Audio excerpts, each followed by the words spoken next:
wanna be delivered to the heart.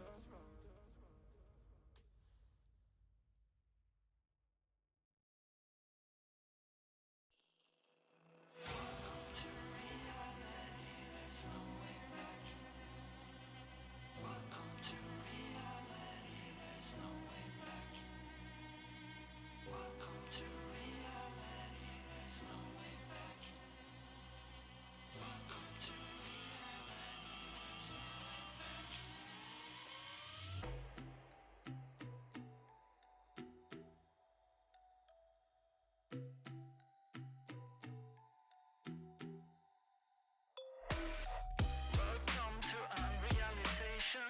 We can prepare to kill the operation. It ain't fair, but I feel it with the nation. So raise the flag and do the preparation. Welcome to reality, there's no way back.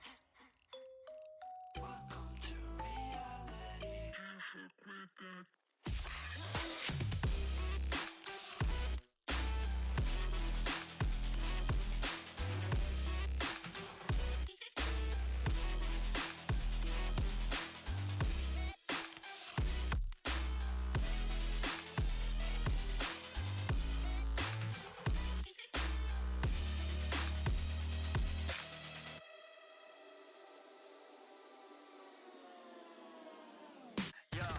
It's okay to be on top like forever, man.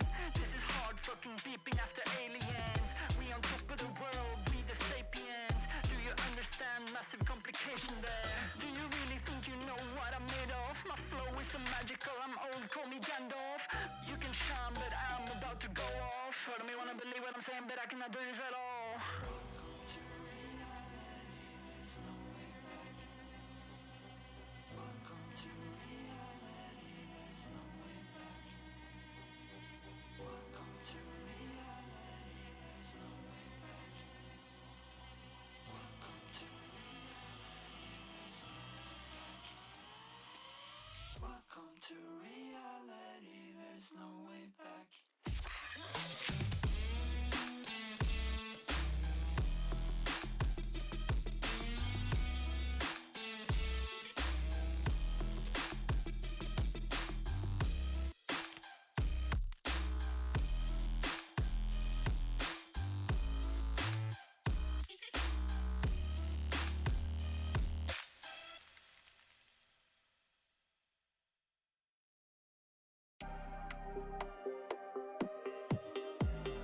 Look me with your pretty eyes and run with me, yeah, yeah.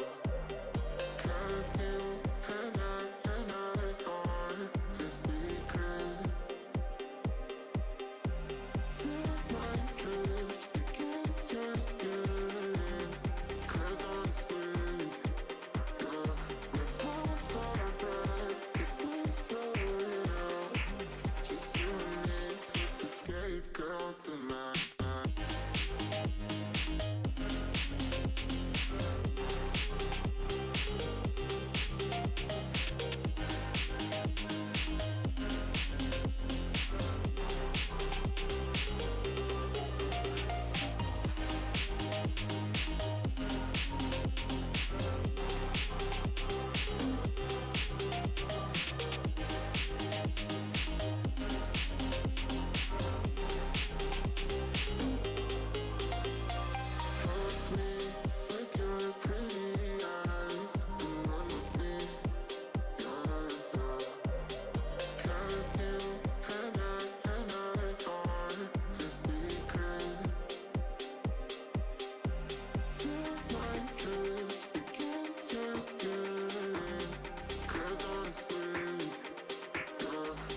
My city's gonna tell you the tale.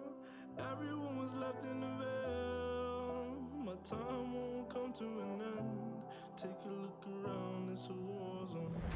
The damage is already done. Take a look around, it's a war zone. The damage is already done. Take a look around and keep your guns high. It's a war zone. It's a war zone, and I'll be fighting for my life. So keep your guns high. It's a war zone. It's a war zone, and I'll be fighting.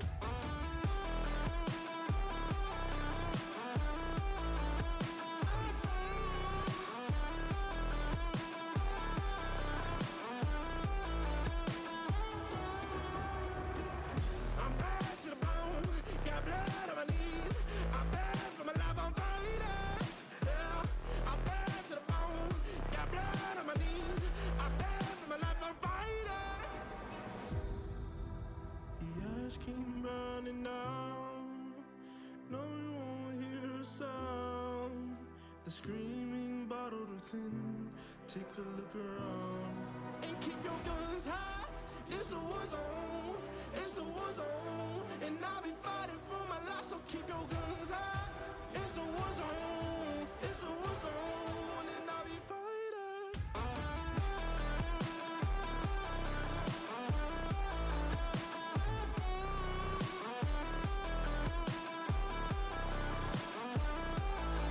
And I'll be fighting for my life. So keep your guns high. It's a war zone. It's a war zone, and I'll be fighting for my life. So keep your guns high. It's a war zone. It's a war zone, and I'll be fighting.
I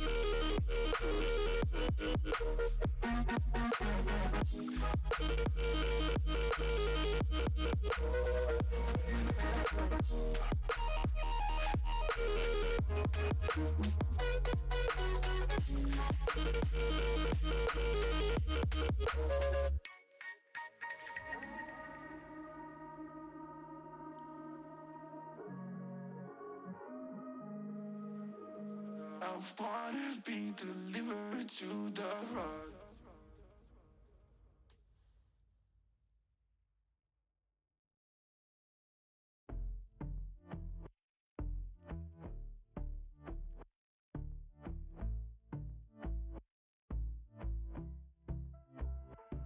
And I've been chillin', watching the ocean with you. Baby up with a slow motion crew. And we up in our cloudlands when people change, but not us.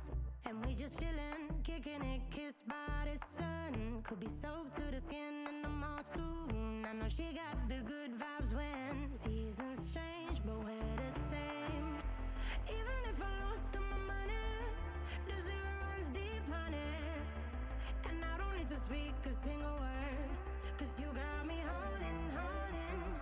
Even if my jokes aren't funny, my tongue tied up on it. And I don't need to speak a single word, 'cause you got me holding, holding.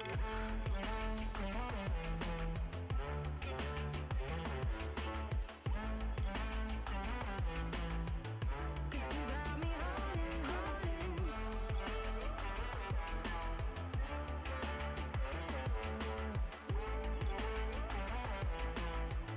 Cause you got me holding.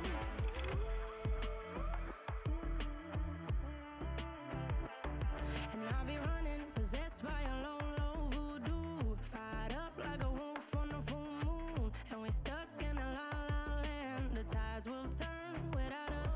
And I'll be killing time like I might be a cartoon. Take it in real life like haiku. I know we got the good vibes when pieces fall right into place. Even if I lost all my money, the zero runs deep, honey.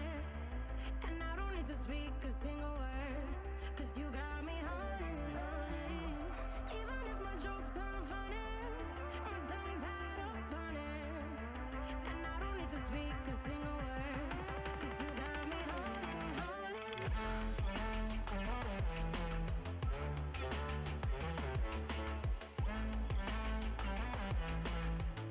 'Cause you got me holding, holding.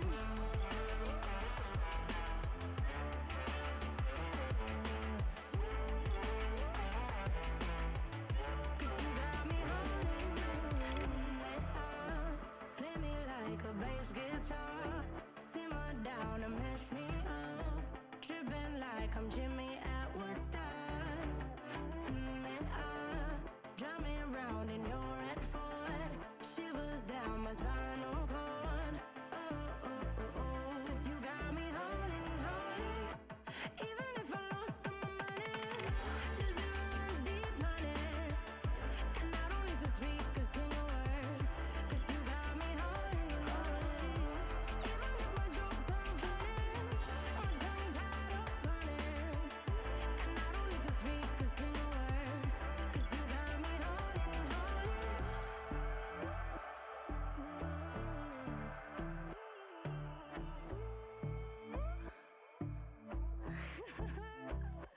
Hold on.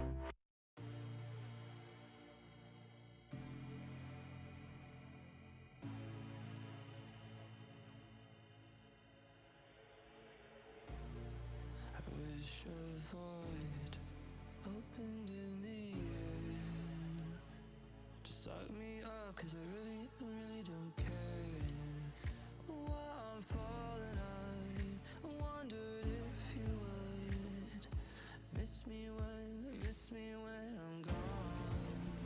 While I'm falling, I wondered if you would miss me when I am gone. I feel so hollow, hollow inside, hollow inside.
It's like I can't walk on the ceiling. Oh yeah, got me dreaming, dreaming in colors I never dreamed. Oh yeah, I let you in deeper than I let anyone else before. Fell in love with my broken pieces, took 'em all and made 'em yours. Didn't know what my heartbeat needed, skipping out, no I can't keep score. When I lose my breath, boy, you got me breathing.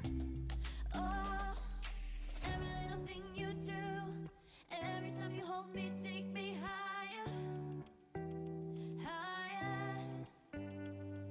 Every little thing you do, every time you hold me, take me higher, higher. Oh,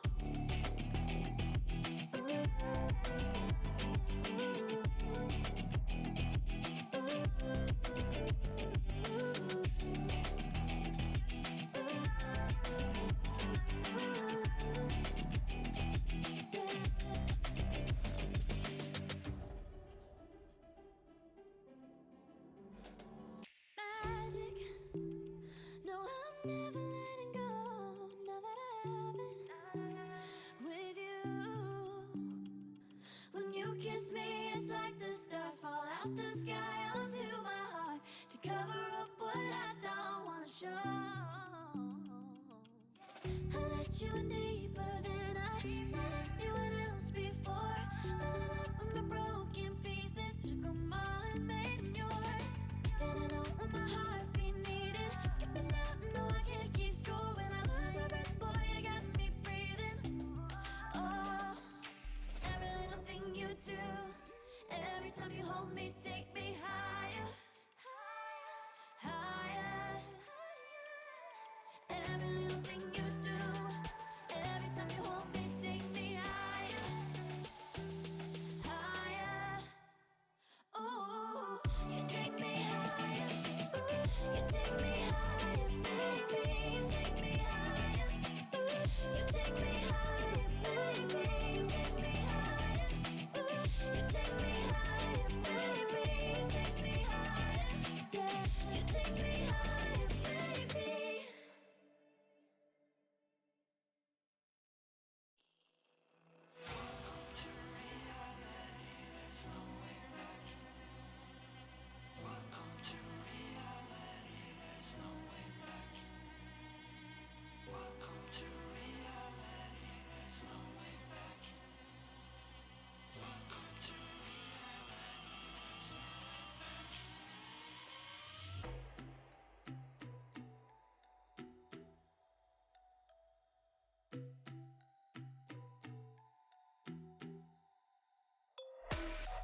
Welcome to unrealization. We came prepared to kill the operation. It ain't fair, but I feel it with the nation. So raise the flag and do the preparation. Welcome to reality, there's no way back. Welcome to reality. Can't fuck with that.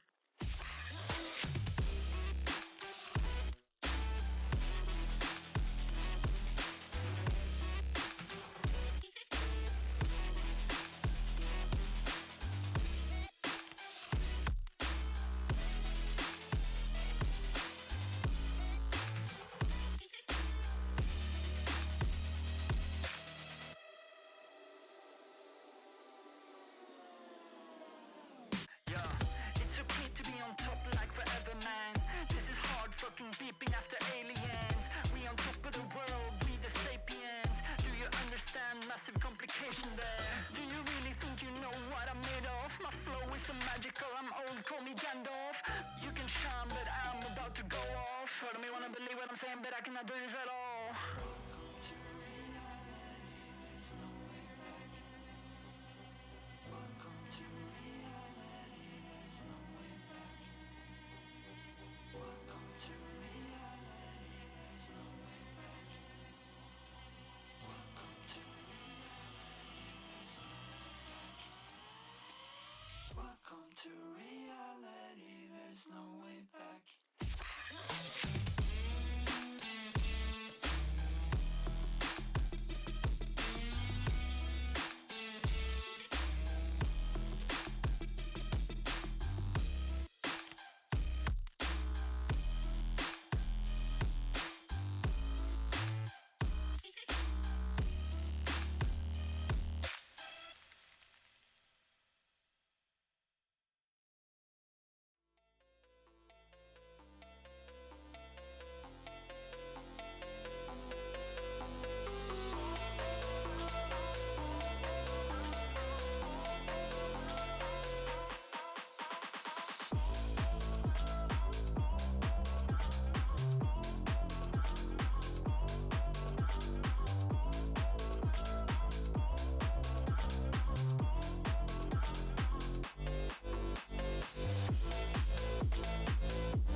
Welcome back, everybody, to Blitz Season 2. This is the final play day of Week 1. We have a cross-division and conference matchup. I am Goose, joined here by Chaka. And for the very first game of 2, a best of 3, we have Man of Mayhem versus FloatTech.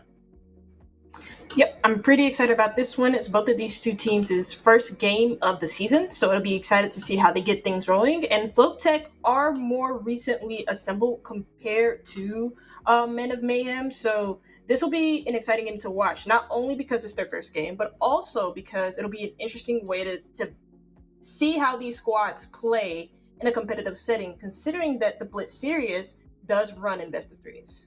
Yeah, updating that is, very helpful, but we actually got to see who will be playing into the lobby currently. I don't even have a great idea. We have had, a lot of roster changes and moves throughout the first entire week, but the roster that Men of Mayhem will have for at least today will be Baylor, Terror, Liweki, Ions, and Zach to start it off. And, again, a very solid, that upper echelon of T4, T3, and, looking to make a statement on their very first game. This is FloatTech, and this is the squad that I'm excited to watch the most out of the both of them. I don't have any biases for who will win the game. I just hope that both teams will play well. You have Hectic, Zonky, Rai, Dami, and Vipoa. Originally had Penguin on the roster for the Liquipedia, but I guess Vipoa is taking his place. Zonky is quite a capable leader, so it'll be interesting to see how FloatTech actually go into today, because best of threes are a lot harder to play in than best of ones. And speaking of best of threes, we got to see what 3 maps we'll be playing today. And as this is the first matchup, it is kind of, cross, and exactly what we will be getting. Lair being banned is no surprise whatsoever. Nighthaven making its way into the playing, and Skyscraper for our 3rd map in Clubhouse to be the second entry. Definitely an exciting map pool at that. Yeah, and also considering the fact that Cafe has replaced Oregon for one of our most played maps, especially in the T1 level, Labs is a very interesting pick for your first map as a full 5 for FloatTech, and also as a team that's very new or playing your first game of the season in Men of Mayhem, to let this map go through and then to have it be the first game of tonight. I'm assuming that both teams will be very, very confident on this map, and since it's FloatTech map pick, it doesn't surprise me at all that Men of Mayhem do start on a favored side of defense. That's the side that they pick first. Yeah, on paper, FloatTech should be the favored team, and you don't really have that buffer of the best of 1 to really give Men of Mayhem that factor of, upsetting a team, giving them a lot of something not to really expect. Best of 3, you do have just a lot more time to adapt, so you're going to need just a lot more overall solidarity between overall your cohesion as a team and the stress that you do bring onto the board. Blitz, a little bit of a surprise.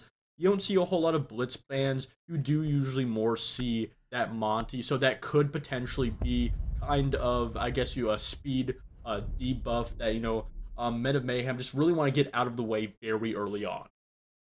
Yeah, and the fact that they lead the Monty up over the Blitz, when Monty, I think, is a lot better than the Blitz when taking control of areas such as the Raptors position, helping you take control of areas such as Aqua. When with the Blitz, the main way that teams would like to counter it is through the Warden. He's quite an effective counter, or even by bringing the Mute, both of which are effective counters against the Blitz. Whereas Monty, there's really no way to counter the Monty, especially if you're very isolated in those specific positions that I mentioned, which 9 times out of 10, you are going to be isolated. Azami is the first ban on defense, with Valkyrie as the follow-up. These are more normal compared to the first 2 of the Ying and the Blitz being banned, more so the Blitz than anything else. Yeah, and it does really give you the idea that once Men of Mayhem do switch over to the attack, that they more than likely will try and utilize that Monty, especially as he's just so useful for such a big map that Nighthaven really is, and just so disconnected. And it's going to be Men of Mayhem starting on Command and Server. This is relatively the site that you do see a lot of teams start on. Even though it isn't the most favored one, you do see Basement being more favorable and just having a better win percentage than Upstairs. So it's not really unexpected. So, we're going to see, especially with a team like Men of Mayhem, that just has a very solid roster that is very familiar with each other and, tries to play that more structured play style. You're going to see a lot of more, not necessarily basic, but they're not going to try to do anything too Attackers crazy. have located a bomb. already. You see like a more basic setup, especially with the mirror being in play. If a zombie is banned, you usually see a mirror on this map, especially for trying to like mirror trick, as new kids would call it, trying to mirror trick that IT wall, so that you can deny any hard breach from opening up that wall completely. But Mira is pretty stated for this site, as well as the Warden. As I said, mainly going to be positioned around the top blue area. Wouldn't expect them to extend it to Raptors, considering that without the Azami in play, Raptors is going to be so vulnerable for the defense here to hold. Yeah, and you know, speaking a little bit more on the FloatTech, you do have that old Outlast Black roster of, you know, Hectic, by Poa and Rai, with the new addition of Dami. So these players are very familiar with each other. So even though it is the very first game in a best of 3 situation, you're not really going to see the situation where they're not going to be able to have those buffers. They're going to have that miscommunication, though. But there's a little bit of miscommunication over by the connector wall. That Bandit will be completely successful, completely removing that ace charge thrown by Zonky. And as of right now, it looks like that Men of Mayhem will just simply vacate this area as Vipoa tries to clear a little bit of vertical below. No attempt to try and maverick the wall, and also the Bandit just left almost immediately, so they're going to get the connector wall open here regardless of the fact. They still have an exothermic charge in the back pocket of Dami, who earlier in the round actually got the bottom warehouse wall to make it easier to try and maybe hold some angles towards the Raptors' position. So that signals to me that they at least want to get this IT wall open while trying to attack other areas of the map. I already like the early round work here from FloatTech. They're not just attacking into one spot, for example, like Connector. They're also attacking into the vertical, and they're eyeing their sights on top Aqua right now, where the Warden of Zax is. Yeah, and there has been a lot of work just around the map getting those walls open, but right now FloatTech not really 100% of what position they do want to push. Rai trying to potentially entertain the idea, but he's not aware of the frost mat. They will hear that indication. Terror will shut him down for the very first entry pick. And it doesn't even look like IT wall is even reinforced whatsoever. But that's not the biggest problem here. The biggest problem is that Men of Mayhem, or FloatTech rather, haven't even identified this. But Vipoa in the position to shut down Owen, eventually even out to a 4v4 just 50 seconds left on the clock. Both no one on that wall to get it open. Dami still finds one, eventually answering back onto Terror. That wall over inside of Raptors is open. They have a line of sight. Hectic has 2 for it, getting 2 in the round, and now it's just all up to Laiweki. In a 1v4, Vipoa getting the bomb down. No information for this Frost in this situation. He does get a quick headshot, but it just won't be enough as Dami shuts him down and FloatTech take the very first round. Ultimately, what really ended up biting them in the butt there for Men of Mayhem was the fact that they just gave up Raptors' position almost immediately. Like, they have no more Frost Steps, obviously, because the Maverick just died. So then by that point, the only thing that the defense really had to hold on to the server's position was from long angles from inside of the site and also top blue. But the attack already took control of top Raptors, meaning that they already had the long angles to their advantage, considering the fact that they already had assault rifles with ACOGs. Either way, though, it just seemed like for Men of Mayhem, they just gave up a lot of space towards the Raptors' position. And because you do not have the Azami, nor that they really protect the IT wall from being open, it made it so much easier for FloatTech to attack into that weak points without needing external positions such as top blue and connector. Ultimately, though, it's just showing you how good FloatTech are in their gunfights, considering that that's what literally won them the game. It's them just taking long-range gunfights with the better weapons and then winning them from, like, really good positions.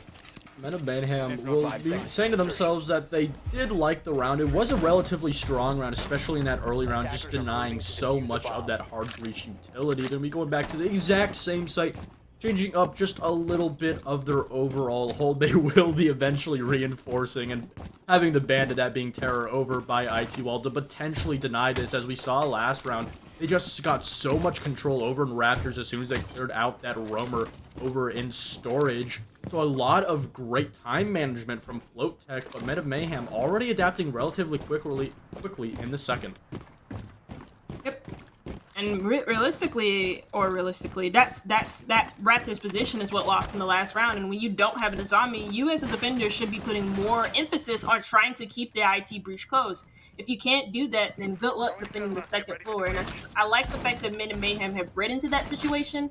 They're trying to deny the wall from being breached in IT, but the main thing that can make this difficult is the buck going down below. FloatTech did this last round, and there's no real adjustment here from Main of Mayhem in order to stop this from happening. Yeah, that's gonna be an absolute huge pick from Vipoa. He almost finds a second. Trev back shuts him down, and Zonky with the answer back. Trev almost finding another one, but he's just gonna take a couple of hits of damage. Will escape with his life, rotating over into electrical. The drone identifying where he is. Hectic almost finding his head, just not able to swing far enough. This wall over in connector also being open, and for now it's kind of just a hold for him, but Zach, he finds one.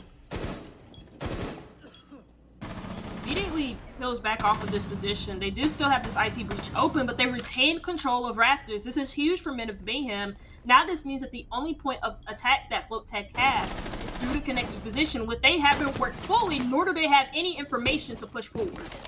Yeah, it's all up to Rai in the 1v3. Zach and Trev solo on health. He finds the down onto Trev. Zach still able to retain his life. 50 seconds on the clock. Still a relatively wealth amount of time for Rai, but he just doesn't know where this down is. He has no idea where this player. He does eventually get the kill. A swing, an overswing from Zach eventually is punished. And the pistol, they find the second. They can't deal with him. And FloatTech, they take 2 rounds back to back unanswered. And Men of Mayhem are going to be leaving that bomb site scratching their head, not knowing how they lost it.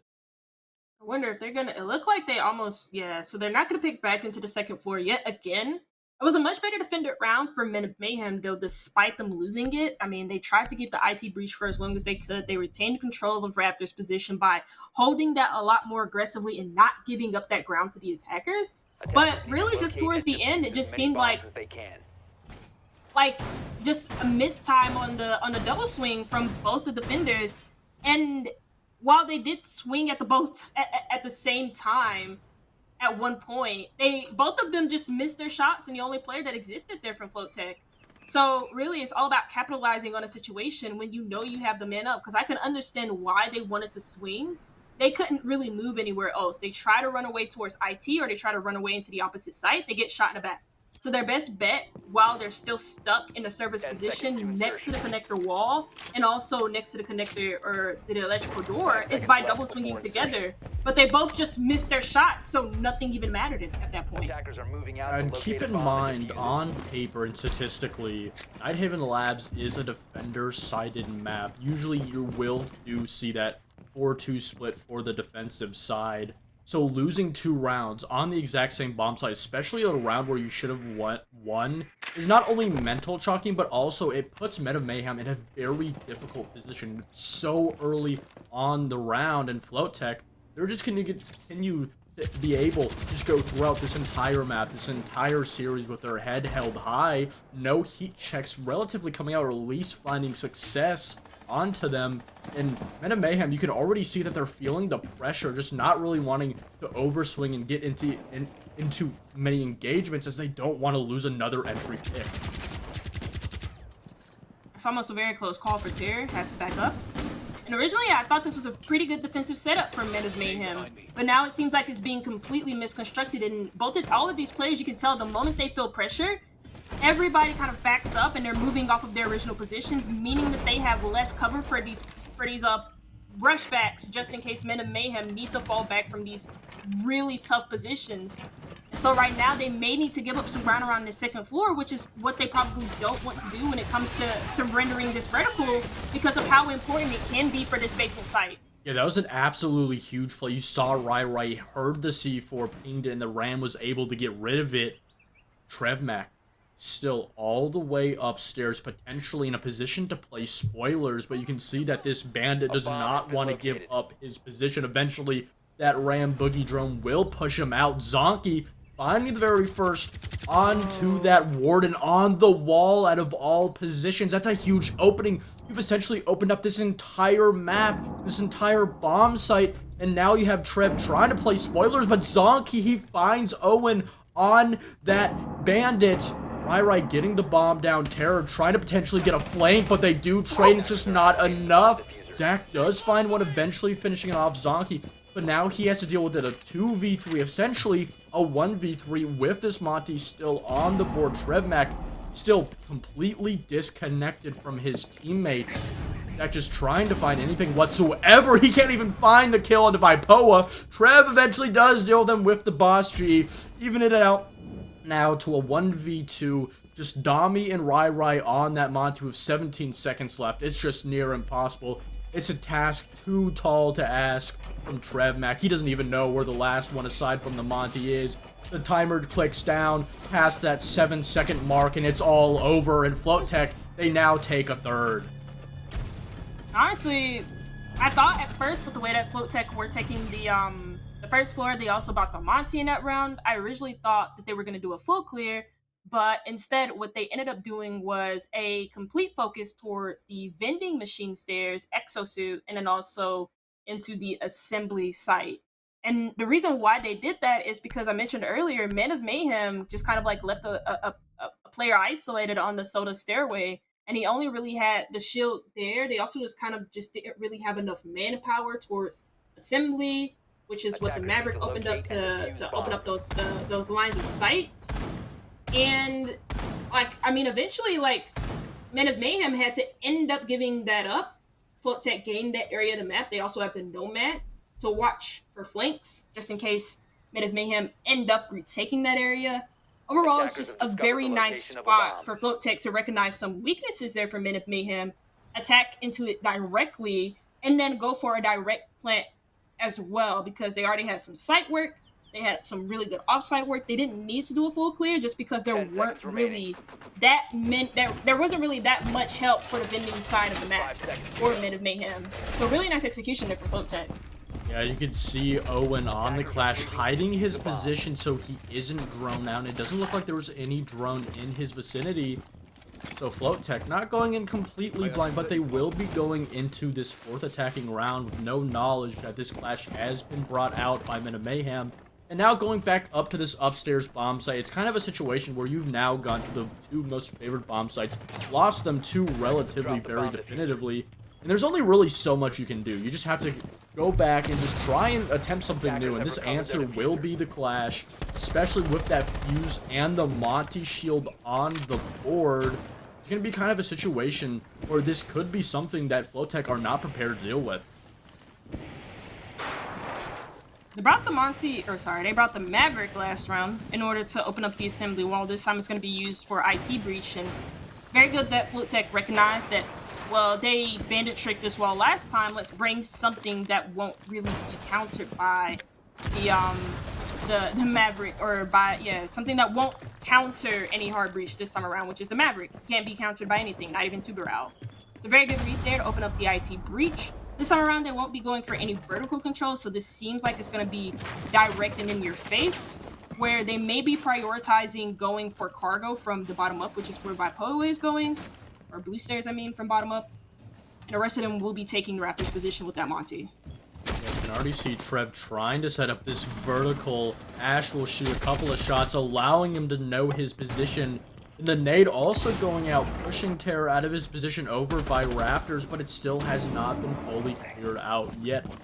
Still on this vertical, will rotate over with Vipoa as Liweki gets the very first on to Rai. This Monty being the spearhead for this round, essentially onto the bomb. They can't really get full control of that Raptors because of the Clash. They're gonna need to try and find an answer, an opening over by this top water side. Two players behind the Monty. They're trying to force the issue. They just can't find anything at all.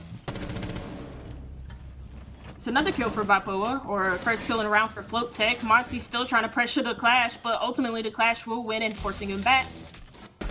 That was a mistake. So Monty will not be taking Raptors position, instead blue, which makes a lot more sense here for FloatTech, but they still have a lot of work to do, and they can't even really get into the site because they don't have the Raptors position. That may mean that the top blue stairs is going to be irrelevant for FloatTech if they do get control of it. But Vipoa and Dami, they find a huge 2, and Dami's able to try and get that bomb down. But here's a nice rotation from Trev, but it's hectic to shut him down. The crossfire, and our feed is loading. It's Lilecky. In a 1v2, we have no idea what is going on. But I can assume with this crossfire being held up, with Dami on the Monty, it is more than likely not the best situation. So it is... my feed, and no, we are still buffering and loading. That sucks, because that seemed to be like a well-executed plan there from FloatTech. I mean, I was mainly focusing on the Raptors and cargo position, but I immediately I automatically neglected connector for some odd reason.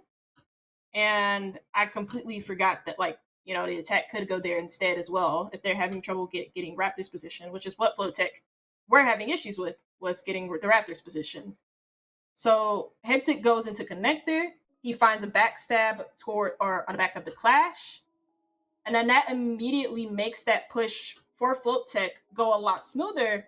By Aqua, with the Monty still up, they have an opportunity to plant. And they also have a way of providing extra pressure to Men of Mayhem, who clearly just cannot defend that second floor site. The other thing that I noticed too was as soon as they tried to get that entry, the Clash rather, took their secondary SMG. Like why? If you still have your Clash shield, I understand it was either a 4v3 or a 3v3, and you needed that gun up. But in that situation, if that Clash still had her shield up, they would not have been able to get that plant down, find that opening, and create that cross. So I don't want to, chalk up the entire round loss to just one player and one decision, but I do think that was a major factor that could have changed the entire turn of events. Yeah. Also, when you just have, the advantage like that against the Monty and another player on top blue, you can clearly see with the lack of utility that FloatTech had prepared for them, they don't really have an answer to the Clash. They brought, 0 EMPs. They don't have any, Zofia concussives, for example, as well. So even if you bring the flashes, what is that going to do against the Clash? Because you can still have your shield up. They don't even have a Nomad to, work around it neither. So really, Men of Mayhem, that was their round to lose, and they lost it really, really badly. And again, they do a very good job of retaining, Raptors' position, but the main issue comes from players making individual mistakes, like the Clash did on top blue. Yeah, it's just kind of a difficult situation where FloatTech is doing an absolute phenomenal job of just reading into these gaps, finding out where these mistakes and mispositions are from Men of Mayhem. And on top of that, there's just so many situations in these rounds where you'll have, maybe 1 to 2 singular decisions by a player that just either should not have been made or was a complete mistake. That gives a huge opening for FloatTech. We eventually do confirm it is a 4-0 half so far. It's just kind of a situation where it's just mistake after mistake, problem after problem. It starts to snowball into a bigger problem now that losing 4 rounds, the best chance that Men of Mayhem have on this defense is a 2-4. That's not good. It is not good. Another not good thing is siege servers and technical problems. And because of it, we will be going to a quick break. Don't go anywhere far. We will be back relatively shortly.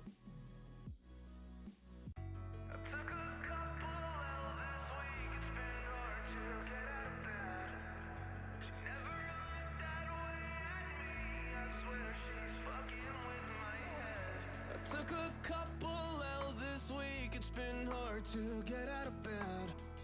She never looked that way at me, I swear she's fucking with my head. Take me far away from pain. Take me far away, far from yesterday. This ain't a love story, it's a funeral. Darling, damn, you look beautiful. Killing my heart, it's the usual. Killing my heart is the usual. All you do is waste my time. Done being a victim of your phony love. All you do is waste my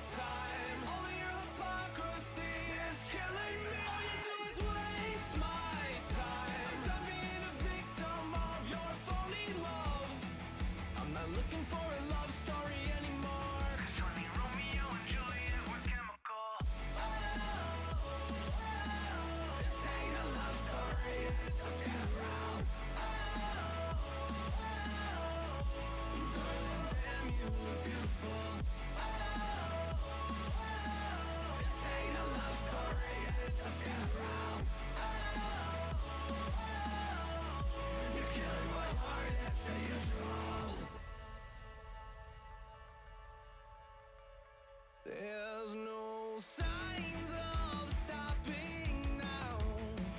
She stares at me from the ground, like it lives with him, just trying to tear me down. In this evil game, she's proud, living in my head rent free, knowing that she's killing me, she's killing me. All you do is waste my time, yeah, yeah, yeah.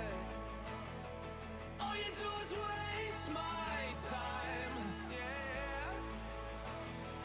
All you do is waste my time, yeah, yeah, yeah, yeah, yeah, yeah. I'm not looking for a love story anymore. 'Cause honey, Romeo and Juliet were chemical. This ain't a love story, it's a funeral. Darling, damn, you look beautiful. This ain't a love story, it's a funeral. You're killing my heart, it's the usual.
Welcome back, everybody. It was still a relatively short break, and we did play one round during that break in Men of Mayhem.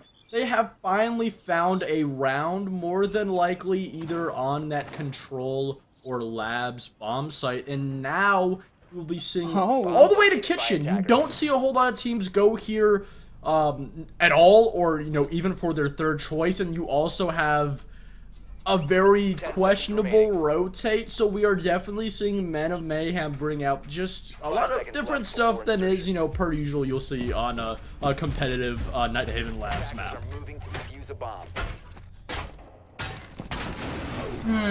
Yeah, this is an interesting site, mainly because of like the meeting room area where there's a lot of software immediately available to the attack. It's not a room that you can hold as a defense because of the window that's available to the attack from the outside of the map, but also you can open up a wall on the top of the lobby stairs as well that looks directly into meetings. So I wonder how Men of Mayhem are actually going to hold the vertical up top, because it seems like FloatTech are already eyeing their opportunity to just walk in and take this space. Yeah, and this is also kind of a site that FloatTech don't probably have a whole lot of experience attacking, because just throughout scrims, game days, Kitchen is just a bomb site that a lot of teams completely just ignore. You will see teams go for, that storage bomb site, over on second floor. But so far, relatively definitive and just, clear on that top floor, just trying to set up that vertical. All 5 players from Men of Mayhem have now all been pushed down onto this first floor, with Trev being so disconnected all the way over by Raptors. Scanner finally being used as well, and by this point, FloatTech have already taken a bunch of space towards the second floor site. The only person who hasn't really moved from the moment that FloatTech took the entirety of this top floor from meeting over until the electrical area was the Dokkaebi. So Zonky may be spotted out here, and this may just be an easy Nitro Cell kill. I called it. Zonky's dead. And that's FloatTech down a man, with Men of Mayhem getting getting the one of few first picks that they've gotten in this game. Yeah, that is a huge opening. Sure, you do have the vertical set up by FloatTech, but with that time starting to drain down and very low drone economy, there's just only so much FloatTech can really do with low intel, especially with Zach being on the foreground. The only defender in the bomb site being that back line, the only defense holding back this plant from going down, is aside from those swings over from those extended players over by Break. You can see that FloatTech, they're confused. They don't know where they want to attack. They don't even understand where they necessarily can even attack. A couple of shots over all the way from Break vending window onto Zach, so they are aware of his position. But again, you can just see the confusion on top of that. Owen retaking the space over by Connector. No flank drone or Nomad up there, but you do have that ram being set up by Poa. Is eventually able to find one. Zach an answer back, and Dami eventually evens out to a 3v3. Dami getting that plant down. Hectic, he finds a second in the round onto Owen, and now Men of Mayhem, they're starting to scramble. They're starting to suffer, and a 2v3 by Poa shuts down Trev with the pistol, and now it's just Laiweki in the 1v3, and it's Dami yet again to shut it down and giving FloatTech that 5-1 attacking half going into the second. Man, and Mayhem just kind of got like a little over aggressive again. Like, I mean, the flank came in. That's something that you would normally do. You try and retake the vertical, but there's almost like no timing apart from Owen just doing it solo. And then the rest of Men of Mayhem just kind of like swing onto the open breach. They swing down a narrow hallway as well, where again, you're battling attackers with ACOGs. That's not going to work out the way that you want it to, especially since most of the defenders that Men of Mayhem pick only really have the one time site available to them. And FloatTech just take advantage of that aggression. The one thing that FloatTech have been very consistent in this whole entire map is just winning their gunfights, compared to Men of Mayhem winning their gunfights. The only player who's positive on this team is Trevmac, and Wailecki is just like even. So overall, again, that's just another round where Men of Mayhem kind of get like a little bit, they do a little bit too much. They kind of get caught off guard by it, because FloatTech had really no other way to just jump inside of sight other than the way that they did it, which is just by punishing over aggression from Men of Mayhem. Yeah, and you also have a situation where this is FloatTech's map pick. Obviously, that doesn't give Men of Mayhem an excuse to have such, honestly, a failure of a defensive half. They just simply didn't have a great idea. There were a lot of rounds where they weren't really able to read into the positions and the executes that FloatTech did execute. And you know, it goes into a situation that, sure, FloatTech were very low on intel, just getting the only idea of where these positions of these players were just simply by shooting, exposing, and forcing these players to overswing. And now, if you translate that onto attack, in theory, it should be very difficult. But with a relatively expensive or extensive lineup, rather, having that Thatcher, having the Buck to open the vertical, and on top of it, this Flores to get rid of this defender utility, there are a lot of options for Men of Mayhem in this early round. Oh, they just lost the Flores drone, like off rip. And realistically, I don't really, I was gonna say I don't really see them applying the Flores drones in many different areas. Like, yeah, you could use it for the Fenrir mines, but in what situation would the Fenrir mines be reachable for a Flores drone? They're usually on the top of doorways, hidden behind something. And speaking of the Fenrir, he's the first one to get a kill onto Zax. So really nice aggression from FloatTech that isn't punished by Men of Mayhem, and already they're having issues with IT breach, and that was the main reason why that aggression could go through, because they don't have this IT breach open. Poe is able to swing out of a doorway, and only one player is there to meet him. Yeah, they will eventually. Actually, I think Cade Claw may have just shut that thermite charge down. I didn't hear explode. No, it was just another canister. That thermite charge will eventually go off. IT wall now open. Also, you do have that connector wall successfully open, so this will allow Men of Mayhem to push over, try and take this position, but with the head holes in that mute inside of electrical, there's not really a whole lot of options for Men of Mayhem on any point of the map. They haven't been able to get control of that storage in Raptor's position. They need to find an answer back relatively soon, but they just lose another one to the C4 from Zonky. Lywicki now answering his way out of the round. A 3v5 for Men of Mayhem. No opportunities. Don't even have a line of sight on a defender. With 39 seconds left on the clock, they're going to be trying to use this turn to try to find anyone, but that mute jammer will also deny that. They will see the two players over inside of control, but really, there's only so much you can do. You don't really have a player getting aggressive. They don't have any intel. They don't even know that Hectic is at bottom water. They get a couple of shots onto Rai.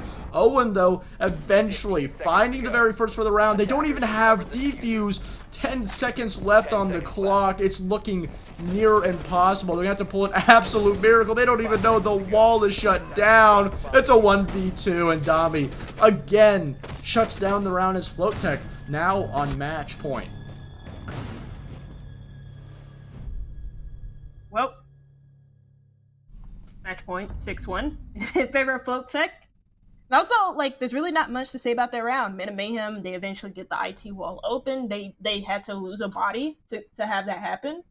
They just couldn't really get any good ground inside of the map. I mean, they established vertical control, but usually you don't see the defense put many bodies down below for the second floor site, even if the attack repeatedly attacks into vertical. So that's not a real surprise that they're able to get that control. Electrical wasn't heavily defended by FloatTech neither. So again, it's not a real surprise that Men of Mayhem got that control neither. They just couldn't really get any important control. Every time they tried to, it seemed like that they just died at every step of the way. They couldn't really get any beneficial picks to help them inside of that round. This is complete domination from FloatTech. Now 6-1 up on their own map pick, and Men of Mayhem might already just be looking towards Clubhouse to see if they can get a result for the third map. Yeah, and now the difficulties you have here, and there really isn't that much semblance. This more than likely will not have an effect, but Clubhouse in certain parts around the map and how it plays as a whole is relatively very similar to how Nighthaven plays. Obviously, it's not as big of a map, but there are just a lot more disconnect on Clubhouse. So in theory, Clubhouse, it doesn't look like it's going to be a fun job or a fun time for Men of Mayhem. And, you know, can't write them off yet. There is still a possibility they can win 5 rounds in a row on the attack of Nighthaven Labs after showing us the atrocity of the opening rounds and even closing rounds. It is kind of a situation where they just need a miracle. They need absolutely anything. This soft wall, though, this single soft wall could actually be a very big opening for Men of Mayhem, and also relatively not a whole lot of presence from the defenders on the bomb side. If they can read into this, they could potentially get a quick plant down. But Rai with the very first on the Trev.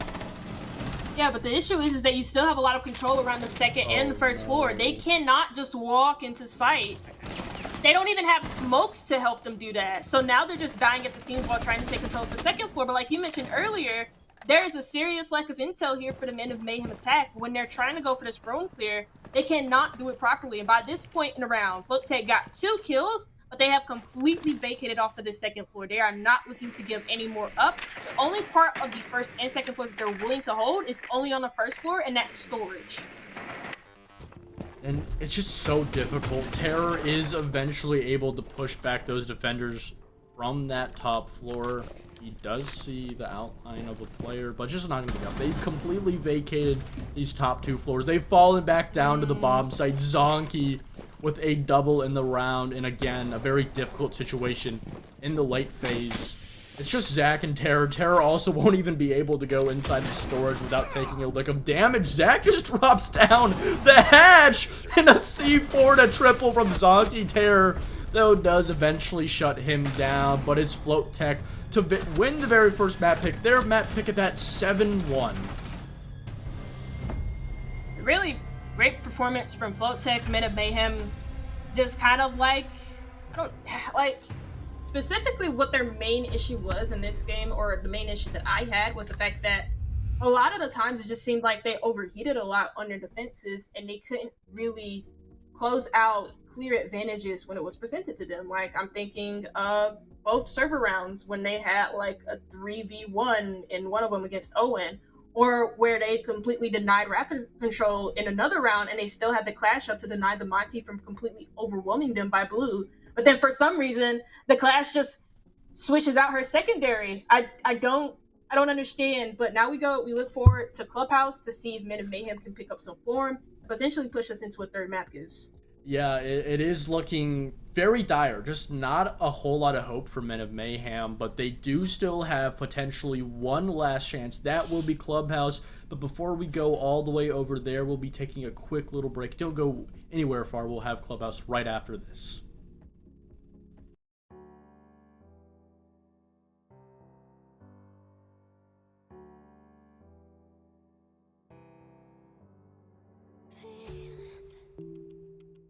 It's like I can't walk on the ceiling. Oh yeah, got me dreaming in colors I never dreamed. Oh yeah, I let you in deeper than I let anyone else before. Fell in love with my broken pieces, took them all and made them yours. Didn't know what my heartbeat needed, skipping out. No, I can't keep score when I lose my breath. Boy, you got me breathing. Oh, every little thing you do, every time you hold me, take me higher, higher. Every little thing you do, every time you hold me, take me higher, higher. Oh.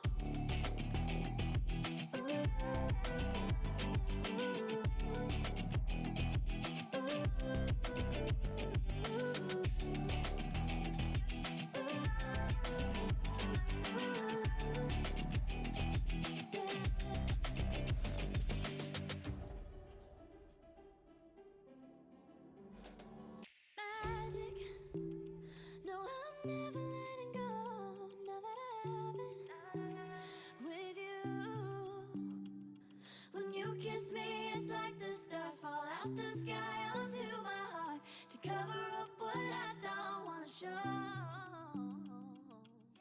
I let you in deeper than I let anyone else before. Fell in love with my broken pieces, took them all and made them yours. Didn't know what my heartbeat needed, skipping out. No, I can't keep score when I lose my breath. Boy, you got me breathing. Oh, every little thing you do, every time you hold me, take me higher, higher. Every little thing you do, every time you hold me, take me higher, higher. Oh, you take me higher, you take me higher, baby, you take me higher, you take me higher, baby, you take me higher, you take me higher, baby, you take me higher, yeah, you take me higher, baby.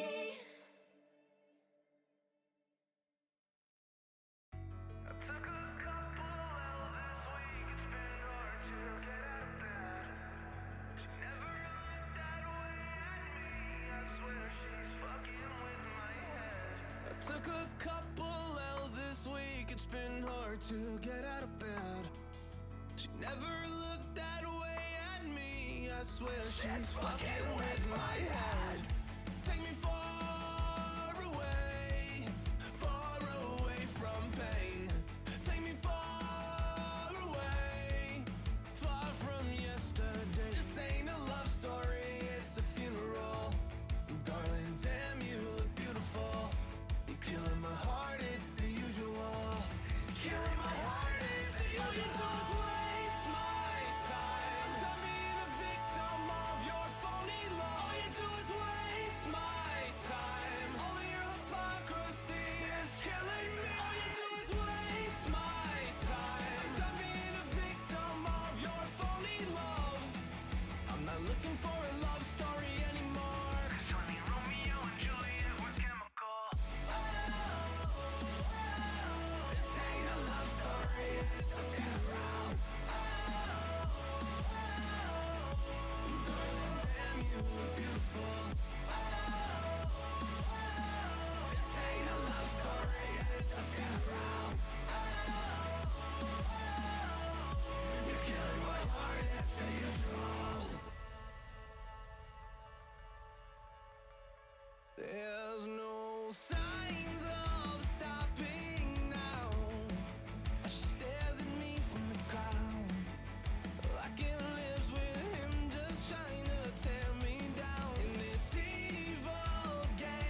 watching the ocean with you. Baby, up with a slow motion crew. And we up in our cloudlands when people change, but not us. And we just chillin', kicking it, kissed by the sun. Could be soaked to the skin in the mall soon. I know she got the good vibes when seasons change, but we're the same. Even if I lost all my money, the zero runs deep, honey. And I don't need to speak a single word, 'cause you got me holding, holding. Even if my jokes aren't funny, my tongue tied up on it. And I don't need to speak a single word, 'cause you got me holding, holding.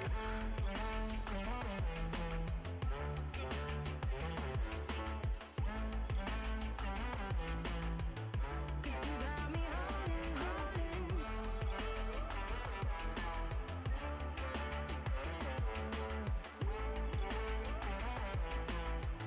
'Cause you got me holding.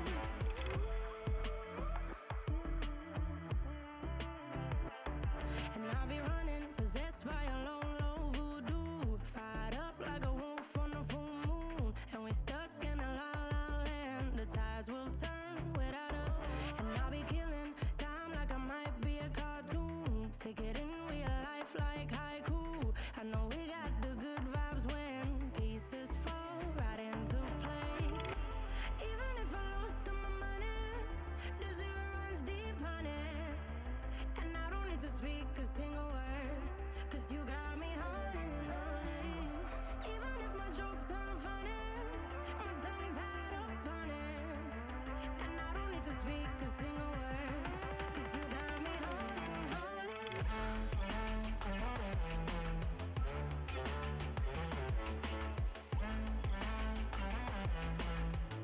'Cause you got me holding, holding.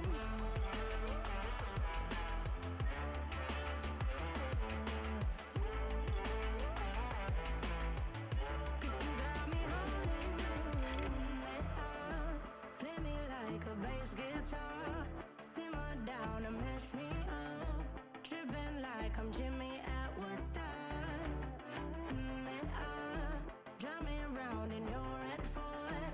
Shivers down my spinal cord. Oh, oh, oh, oh. 'Cause you got me holding, holding.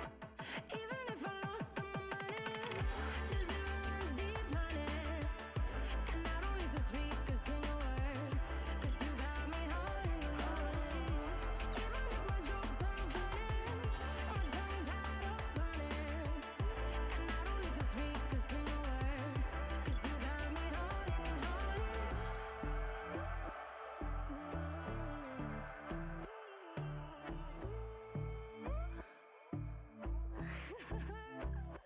Hold on.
I've been in and out my mind since I hit your phone. I've been counting up the times that I did you wrong. I just want you by my side when I get real gone. Feel it's been a little while since we got along. Yeah, we've been been playing stupid games, the situation rotates. And they say communication, safe relations, okay. Medicated how I'm patient, wasting time ain't the way. Cause I can see it on your face. I've been tossing, turning, staying up all night long.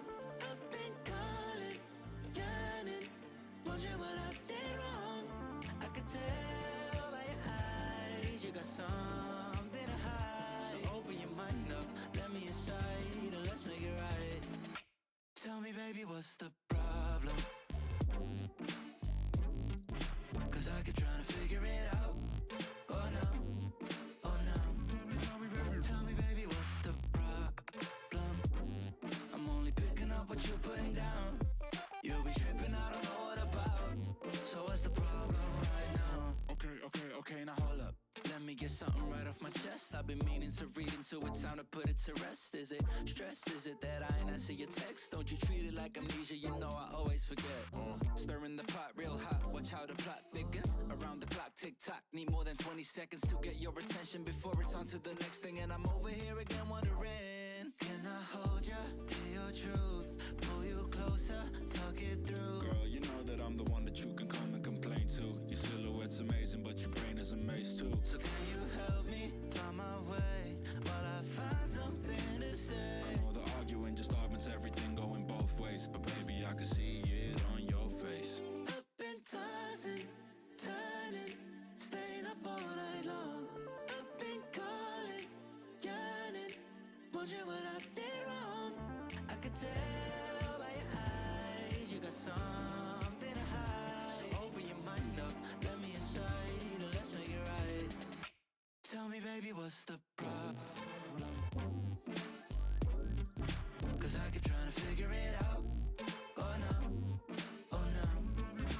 Tell me, baby, what's the problem? I'm only picking up what you're putting down. You'll be tripping, I don't know what about. So what's the problem right now?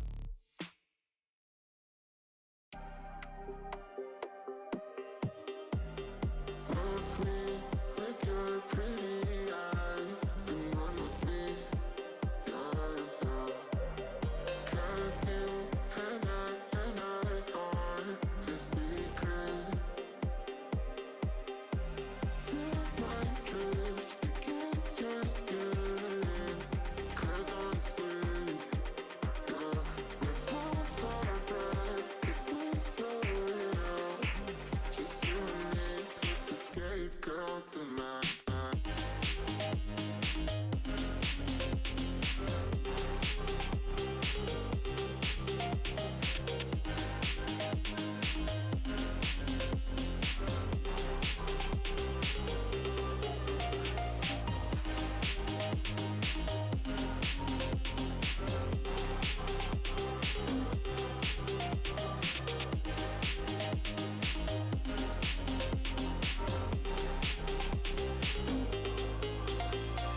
Look me with your pretty eyes and run with me, yeah, yeah. 'Cause you and I are the secret. Feel my drift against your skin. 'Cause honestly, yeah, let's hold our breath. This is so real. Just you and me, let's escape, girl, tonight.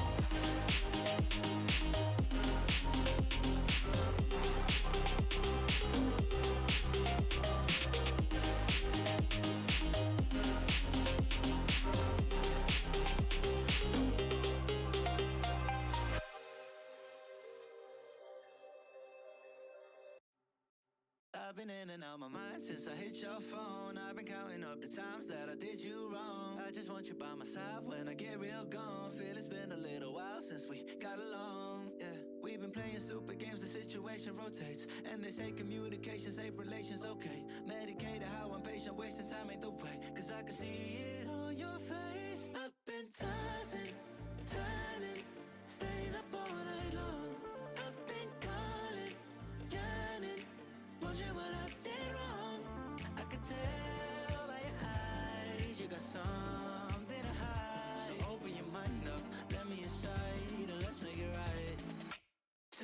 baby, what's the problem? Cause I keep trying to figure it out. Oh no, oh no. Tell me, baby, what's the problem? I'm only picking up what you're putting down. You'll be tripping, I don't know what about. So what's the problem right now? Okay, now hold up. Let me get something right off my chest. I've been meaning to read into it, time to put it to rest. Is it stress? Is it that I ain't answer your text? Don't you treat it like amnesia, you know I always forget. Stirring the pot real hot, watch how the plot thickens. Around the clock, tick tock, need more than 20 seconds to get your attention before it's on to the next thing. And I'm over here again wondering, can I hold ya, hear your truth, pull you closer, talk it through. Girl, you know that I'm the one that you can come and complain to. Your silhouette. Welcome back, everybody, to the final play day of Week 1 for Blitz Season 2. A little bit of a longer technical break, or I guess you could say break in between maps than we would have liked. And if you're now just joining in, FloatTech took their own map pick 7-1 against Men of Mayhem, and now we go on to Men of Mayhem's map pick, that being Clubhouse. And this is a do-or-die map for them. Yeah, I mean, first game, I don't want to say it's a do or die, but they will lose a series if they lose a game here, because it is their first game for the Blitz series, and I keep forgetting what the name is for Blitz series, because I didn't want to ask this question just right where we're on stream, but like I keep saying the Blitz series because I'm scared to say Blitz gaming series when I know it's not that anymore. But irregardless, right? First game of the season for Men of Mayhem, FloatTech. Also their first game of the season. It's been a great start for FloatTech, not the best for Men of Mayhem. We look towards Clubhouse, though, for a better performance from Men of Mayhem, considering it's their own map pick, but also they should be fired up after losing that badly on Labs. Yeah, and, on top of that, this map relatively plays very similar to Nighthaven Labs. There are going to be a lot of problems. And if you saw that first map, that was just a textbook case of FloatTech being better on every single plane. There were so many gaps that Men of Mayhem left open, and FloatTech did an absolutely phenomenal job of not only reading into those gaps in their defense especially, but also reacting and getting map control and picks off of them relatively quickly after identifying them. Yep, makes sense that they banned Monty, considering how effective FloatTech were at using him, like you said, spotting gaps. Especially for like one of those executes. The one on basement where they just completely isolated a player on the vending stairs, forced him away, recognized that the space around vending and EXO was completely clear, and also that they had nobody inside of assembly or storage with Mitch, which meant that the site was ready to be taken control of by the attackers. And they also had the assembly wall mavericked open. So really used the Monty to great effects to force a lot of movement elsewhere, while also using the Monty to clear a lot of space within the map. And Men of Mayhem, they did bring the Clash a couple of times, but they used the Clash incorrectly. So ban it outright in Clubhouse makes a lot of sense to do so. And they will be the first ones starting on attack. Because this is Men of Mayhem's map pick, FloatTech had that opportunity to pick sides. They chose defense, which is no surprise, considering that Clubhouse is still, even in this day and age, is still a pretty defender-sided map. They choose the basement site first, and their lineup is actually pretty interesting. They have the Mira, they have the Valkyrie, they also have the Smoke, so plenty of tools, especially the Warden, for on-site play, and it'll be interesting to see how they incorporate this, because in the previous map, FloatTech weren't strangers to full roaming around the map, especially when it came to that basement site on Labs. Yeah, and now going into this attacking half for Men of Mayhem, they're able to directly attack the problems that they had on Skyscraper starting out first. And I really like that, especially for teams when they're trying to regroup and they're trying to regain and try and just simply start winning rounds, start and turn the tide. It's a really great situation for them to just really attack it at first, identify the problems, and then you are able to worry about the defense later.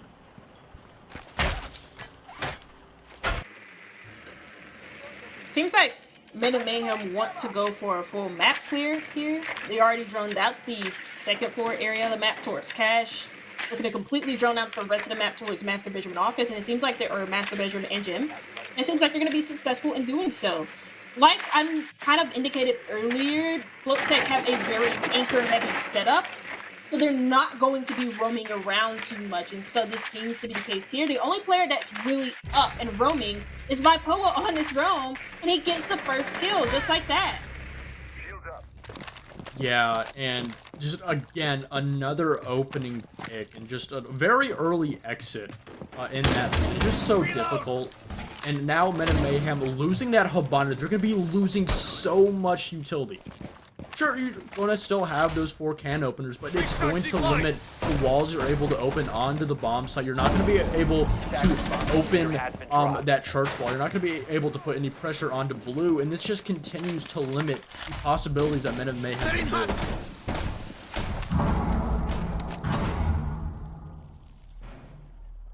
Habana's gone. They also don't really have any hard reach for like the triple wall as well, which if they want to go for an execute towards blue or even towards the church side itself, they won't really be able to dislodge the anchors that's playing inside of the church area. So this is going to be a very hard thing to pull off, considering the fact that they are pushing towards this blue area, and it looks like they may be eyeing a moto hatch drop as well. Yeah, you know, very difficult drop here for Men of Mayhem. They're trying to use these capital boats to push out this player. Rai eventually is able to be pushed out the drop. Iweki does get one onto Rai, eventually finishing him off. Baylor almost losing his life. Zonky does eventually find one on top of it, answering back. A third for Iweki, but with Baylor now down, it's a 2v2. 40 seconds left on the clock, still not being able to find a way, making their way over to Moto, trying to get this dual swing onto the bomb site. Owen trying to get that bomb down, being covered by Loweki, trying to shut down the swing over by Blue, but they don't hear the C4. It actually seems like they shot it mid-air. A couple of swings, the diffuser does go down, to the planter rather. Now it's just Loweki trying to find where these last 2 players are. He has no idea. There's no time on the clock. He has to make a move. It is hectic to eventually finish it as FloatTech take the very first defensive round. Honestly, I wonder if it would have been easier for him to just try and swing out towards the hallway, because it seemed like Men of Mayhem did get the plant down, right? So, got the plant down. You have the time working against FloatTech, but he kind of just doesn't really play into the time that well. It's a very hard situation to judge. One is pushing in from the hallway. I thought he would have taken that fight first. If he wins it, then he just waits for the mirror to overaggress. It was a good round from Wilecki overall, to be completely honest. Taking control of the Moto area without church wall being open, so that means that the defenders have a better opportunity to play inside of the church site. And he completely destructed that. But then like that 1v2, I want to understand if it could have been played a different way. Yeah, and again, it just goes back to that problems that we've been talking about, that Men of Mayhem, especially on the attack, we haven't been able to see that many attacking rounds. I believe it's only been 2 to 3 now, now that we've seen one on Clubhouse. And it's kind of a sense where we're really seeing the difficulties on that cohesion. They're not really able to really focus on one main focal point, especially over by that blue position, just having so much difficulties dropping down to blue. But then you saw the rotate push over towards Moto into Armory. It was confusing on our end, and I also believe in theory it more than likely was confusing on theirs also. So it's kind of a situation now. They'll be going upstairs, and Men of Mayhem will be able to attack this secondary bomb site. They're going to need to deal with an even bigger extension. We saw that FloatTech gave a lot of respect last round, rotating back down to the bomb site relatively early on after that very first engagement.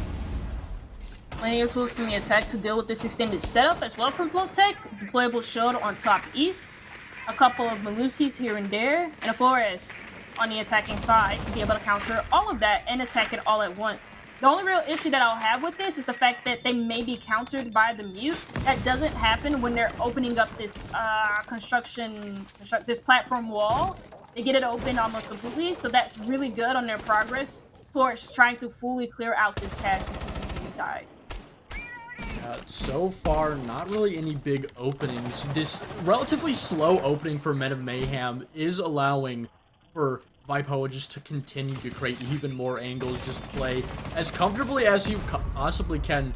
That CCTV wall will be open, and also this Raptors wall, so this split push over here will be able to essentially be set up. And with that Mute Jammer on the wall, it's going to make it difficult just clearing this position out. Interestingly enough, they don't bring the Ying, but they do have a bunch of flashes to sport. But first kill happens, Maverick goes down, Owen's dead, and Hectic dies too, so that means Top Red is given in control of Men of Mayhem, who start this round off like they did in the very first. Well, with the lead, the men advantage, not with the very first pick. That was given to FloatTech for the second round in a row. So they got control, really good control of Cash and CCTV, while forcing the rest of the defenders back for FloatTech. The only thing I have an issue with here is that it seems like this attack is going to be very one-dimensional because they have not taken care of the Jacuzzi breach. Yeah, FloatTech now in the man disadvantage, but that 6th man, that being the timer, is starting to lean into the favor of the defense. And we're seeing this additional drone economy come out, trying to identify these last couple of players. Without that control of initiation, this Mira player will be able to continue to play in this position relatively comfortably, and they don't even have the Jacuzzi wall open. Rai finds Laiweki trying to potentially push him out of his position. 2 players on that outside highway position. A back push from Zach. There's just not a lot of openings. They're going to have to try and force the issue. A flashbang does come out. This allows Terra to try and get the bomb down.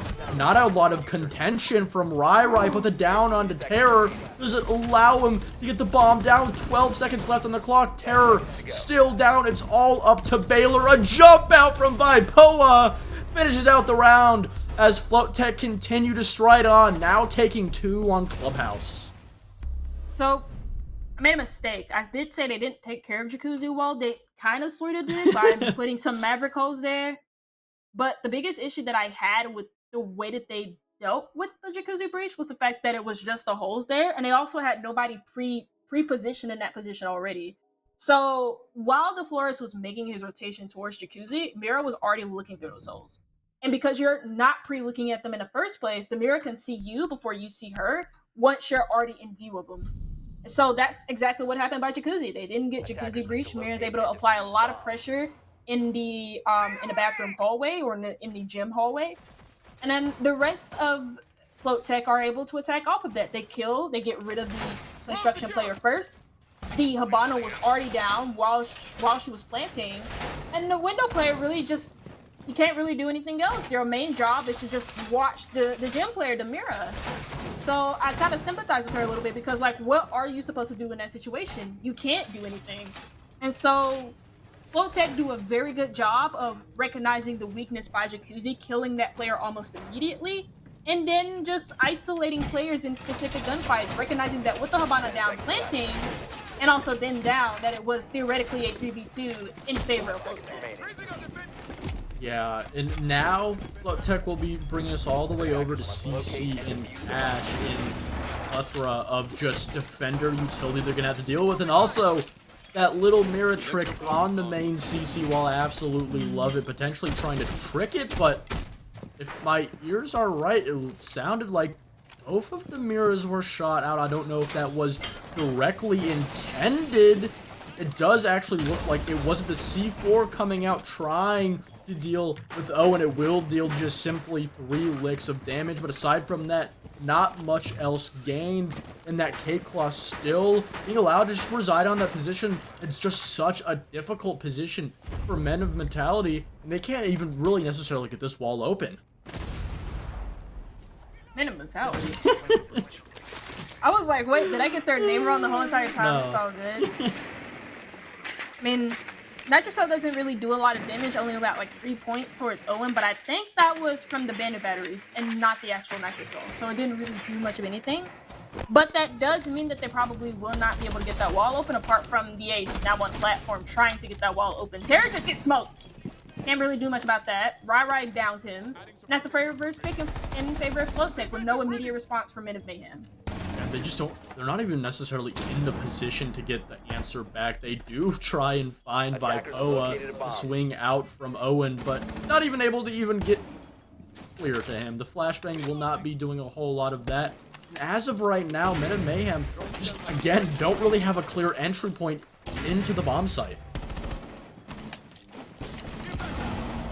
Now they're trying to get the cash wall open. They might be successful in doing so, and this might just be the play from Baylor, but he doesn't see the player in the middle of sight! No! Dami! Zonky follows it up with the kill onto Wilecki. Zax does find a refag eventually, but they still did not get this construction single wall open, and the Fuser is now surrendered in the middle of sight. And Vipo with just yet another big one. Owen in yet a very familiar place. Still not being able to find this Mira. Eventually he does find her. A little bit too late for that as Hectic finishes him off. And FloatTech continuing to strike even better as they take now a third on the defense. And honestly, I didn't really get a good look at the Jacuzzi breach. I'm gonna assume that they just didn't open it at that point because they went for a construction sided take, mainly prioritizing trying to open up that breach, which they still didn't get to open, by the way, because I think it got impacted again by FloatTech.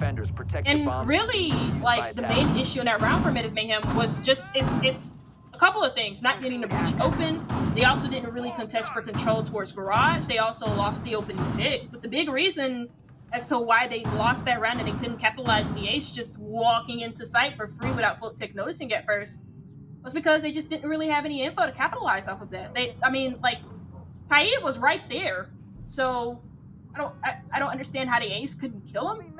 Either way, FloatTech do find their third round in a row. Camera in position. And they're completely taking the defense here on Clubhouse by storm. 5 seconds left. Yeah, it really does just look like that. This is just, I don't want to say a mismatch because they were eventually going to be found out. It's not like this match was purposely made. It's just kind of a situation where on all ends of the table, FloatTech is just completely beating out Men of Mayhem. And there's just not really a lot you can do when your entire system and your structure being built up, which has been built up by years. This core of, you know, Hectic, Rai, Zonky, and Vipo, they've just known each other, they've played with each other for so long. So that consistency, the lack of gaps, is just going to just be so good for them. And for a team like Men of Mayhem that is relatively newer, that does have a lot of those gaps, that does have essentially a lot of those growing pains, just not a whole lot you can do. We can already see this drone trying to find Vipo in a relatively similar situation where he's playing below. They more than likely will have difficulties, but Vipoa having no difficulties whatsoever finding the very first pick onto the Ash. I wonder if you had a Valkyrie camera up there. Either way, like, very good first opening pick to find for Vipoa. That means that the mirror is going to stay protected for the rest of the round, mainly by that blue area where FloatTech lost that control early, and it looked like Men of Mayhem might have gotten some control with Wilecki taking that middle position, and Baylor dies as well. They have no idea where Vipoa is, and he may just still retain a position on that top floor. And even if he does get killed, they're still down by a man. We may have Owen working something nearby blue. Oh, almost a huge opening! But Owen just misses the shot, and Vipoa from the opposite side of the map, all the way from Strip, just wallbang Zach. What the hell? How do you do that? They do identify where he is. They get the ping, and eventually Owen is able to kill him, but it is just way too late now. A 2v4 for Men of Mayhem. It's all up to Owen and Terror. There's just only so much you can do. You can't even get rid of the Mira. She still has her C4. There's just no options. They are going to be potentially able to get open Moto Hatch going for this drop. They essentially just have to take what is in front of them. They can't do a whole lot. The C4 still on the board from Mira. And just, again, their options can continue to dwindle out, but this fire could absolutely be huge for them. Terror does drop down in Moto, does pre-fire, but with no intel, no semblance of an idea of where these players are. He just simply has to swing, hope a player's in his line of sight. But FloatTech are just doing a great job of playing so reserved. The swing from Hectic, and eventually it's Terror to lose his life. And FloatTech, they go up 4. Yeah, I mean, something that consistently showed up in the third round is that, like, FloatTech, or not FloatTech, Men of Mayhem don't really seem like They have, it's not even just the third round, actually. It was like the second round as well on Gym and Bedroom, where like second, third, and now in that fourth round, where they just don't seem to have like the correct info or on anything to help them capitalize on situations. Like Vipoa on a solo roam on Clubhouse, where teams usually do a top-down clear, especially if you bring a buck and your emphasis is on getting vertical. They do a top-down clear. They do that. They do like a really like, what is that word? They do like a pretty detailed roam clear. I'm gonna use that. A detailed roam clear, and then that's how it's done. But then like Men of Mayhem just don't do any of that. They have no track of where Vipo is that whole entire round, and they pay for it by losing the whole round entirely. Yeah, and it's just a situation, again, you know, going back to last round, where there's only so much you can do if you're Men of Mayhem. You're still a team that is, you know, having those growing pains going up against FloatTech that just has everything chalked off. Every time that FloatTech make a mistake, they're going to be able to fix it just so quickly because they understand how each other play in a micro sense. And, you know, this is the very first game. This isn't going to be a situation where Men of Mayhem, if they do lose Clubhouse here, which is more than likely it's going to be happening, that they're down in the dumps. They are in a very competitive division, though. Each division, if you don't know how it works, it's just the top two teams go on the playoffs, and the bottom one does eventually be eliminated, and you have those, you know, cross-division, cross-conference games. So it's not like kind of a situation where Men of Mayhem have no hope of not being eliminated, but they are probably in one of the more difficult groups. So there still is a lot they have to do. And sure, losing this match will not be a huge problem for them, but it will put them in a position that will not be that good.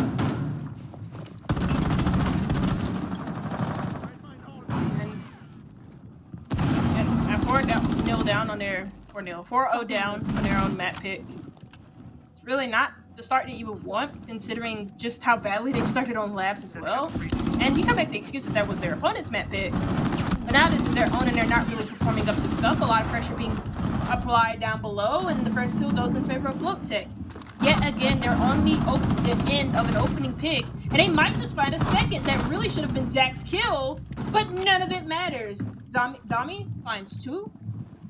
And while Wilecki and I think Owen got a kill back in order to make this a little bit more even towards FloatTech, the numbers are still in favor of the defense.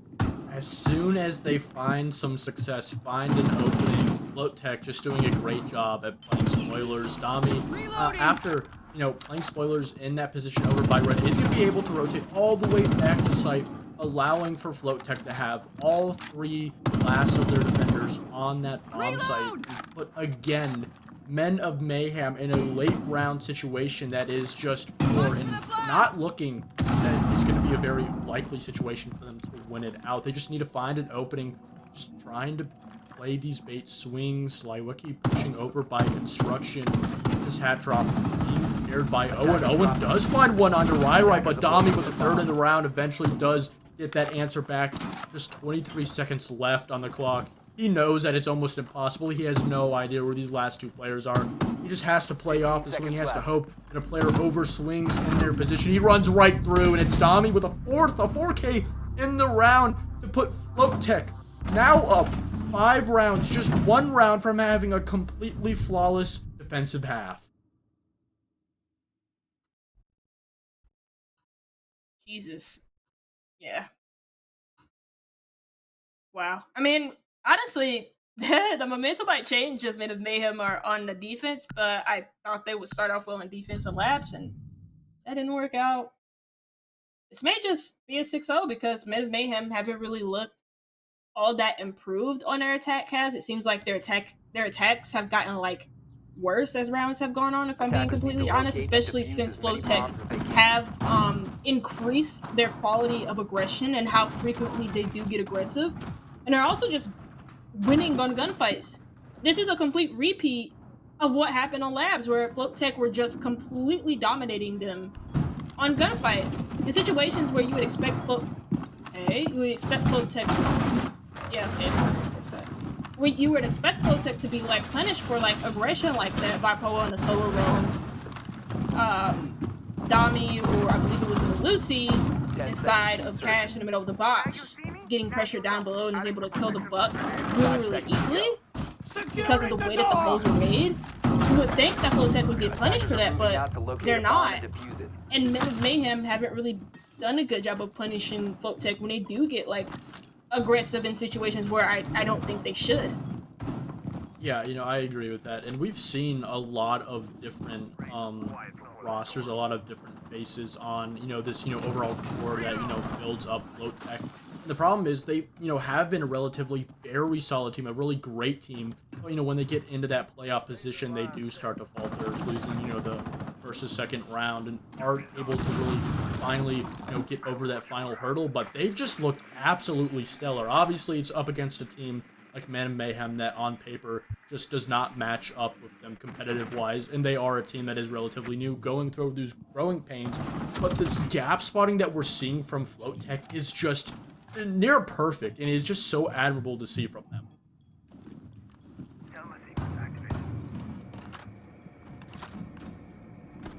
And it seems like actually, they have a lot of cutoff positions and like really good cutoffs. Like Owen was sneaking up blue that whole entire time. And I thought my eyes were deceiving me. And at first I thought he was like outside somewhere, but no, he was sneaking in from dirt, goes up blue, and you also have a cutoff established on the front door as well. So, I mean, that was really good teamwork from Men of Mayhem. They set that up quite well. They know FloatTech like to rotate on that lobby area. The last time that they played this defense, they've completely caught them off guard. Okay, but where's the work from here? Because they also haven't gotten a platform wall open, but they may just be committing to a construction-sided take. Attackers drop the diffuser. Dami is able to eventually find error, finally getting an answer for those two picks that almost went untraded. A minute left on the clock, and again, we're seeing the difficulties of Men of Mayhem trying to find their way into the bomb site. But a very questionable swing from Zonky. Eventually, Dami is able to shut it down. He's been absolutely huge in this first half. 10-1 still has not lost his life in the round, and he finds a triple onto the main Mira player, and they don't know where he is. Eventually, though, Zach is able to find him. And a flank from Hectic up the stairs. He just completely runs. He finds Zach off guard. Baylor, he gets off the bottom, gets a couple of shots on the Hectic, puts him so low. But with the dox him, it's going to allow him to just regain all of his health. Even more shots going on to him. Baylor feeling all the pressure now. Hectic now will be using a second stim. He will allow his Capitao to go onto the bomb, but he just sneaks it. He doesn't even actually fully commit onto it, and he finds it and gives FloatTech that flawless half after such a great opening round. Men of Mayhem, they still fall short. Just when I thought they would have been able to confirm a round, and like that time it was like well constructed from the beginning, but then the mid to late round kind of faltered because they just didn't really take care of platform breach. They also didn't get an opportunity to open up the construction breach neither. So they have no real easy way to make an entry into site apart from the doorway.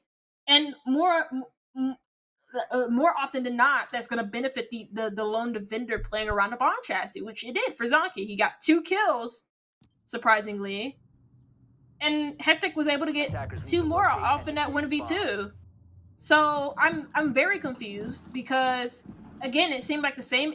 Not by how they lost that round, because for me that makes a lot of sense. They just kind of gave up some isolated gunfights, and they also didn't give themselves enough to work with when it came to viable entries into the site. Apart from like the early round, the rest of that round was kind of like underwhelming from Men of Mayhem. Yeah, and FloatTech are in the position to potentially get our very first 7-0 in Season 2 of Blitz. But, we don't want to, push it too far ahead. There still is a chance. Men of Mayhem are on defense on Clubhouse, which historically has always been relatively a very favorable side for the map. The 4-2 split is, what you expected, but Men of Mayhem, they can't afford a 4-2 split. They need to go absolutely flawless. They need near to no mistakes whatsoever. And we saw FloatTech just on Nighthaven Labs on the attack, and they looked absolutely stellar, getting 5 out of the 1 rounds. You can already see by Poa pushing the tempo, and FloatTech are wasting absolutely no time just getting into the map and clearing the space. there isn't really... Okay, they do have an effort to roam here. I almost forgot that the Scopos existed, and Owen's going to be playing it inside the garage area. I mean, perfect operator, especially now that we've established what Scopos is actually really, really good for. And Terra does something really, really freaky and just goes out for a run out onto Zonky, the Habana, and that's your Heart Breach gone. But it looks like FloatTech are completely overwhelming the site. It doesn't matter what the player up top does. And the last player alive is going to be Owen, playing it into that Raptors position that whole entire round. And he's just going to die because Rai is there to watch the switch. That means FloatTech do get our first 7-0 of the Blitz Suite Season 2, or well, yeah, Blitz Suite Season 2 Week 1, and overall in the season. And they win this a straight 2-0, and it wasn't really close. It was not close whatsoever. To say it nicely, out of 2 maps, 1-14 for Men of Mayhem. And to be fair, this Division 3 group is just absolutely difficult. On top of having the team that we just saw, I believe it is also Mormon Battalion. Mormon Battalion and O Block, even though they are down 1, it is that Mike W stack. Those are teams you do expect to make the playoffs. And sure, you do have those cross-divisional matchups. And this isn't the end for Men of Mayhem, but it does put them in a very difficult position to start off their season. Yep, and the kicker is that FloatTech will most likely not be the most difficult opponent that they face because, like you said, they have Mormon Battalion and they have O Block Esports. Now, people might know who Mormon Battalion is, especially if you've been keeping up with T3 Siege. But O Block Esports have Mike W, Hitman, who played on the CL4L roster when they were in Xenon for, I can't remember what season it was because they have way too many seasons. And then they have Eli, Rival, and Mr. B. So that is a very tough team to come up against. FloatTech played very well today. I don't want to take anything away from that. But like the rest of the season is going to be rough for Men of Mayhem if this is how the results are going to look. But, you know, because of how bad the loss was, they may be able to take something from this game. Yeah, and speaking of O Block, this will be all for us, but we do have another best of 3 for you. Just a little bit. It's going to be O Block versus Thrive. O Block's second game, potentially looking to get their very first win, and it's Thrive's first game throughout this entire season. Don't go anywhere far. We'll be back relatively shortly.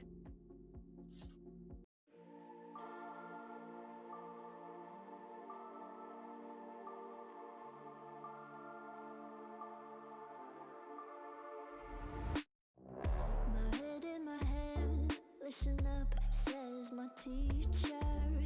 In front of the class, he says if you're not a believer, views, that's on you. Better shape up and pay your dues. Of my views, that's on you.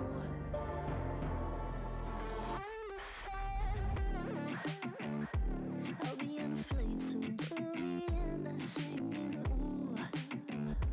Gotta know all this propaganda. How do you do?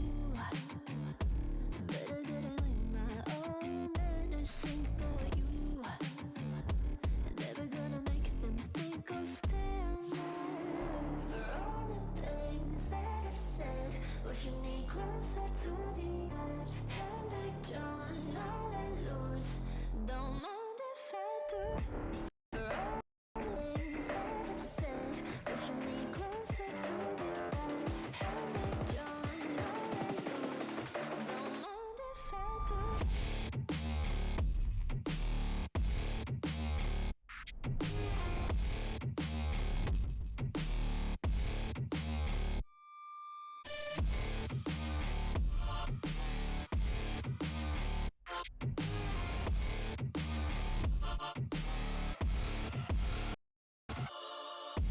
Free as the wind, and as strong as a piece of amber.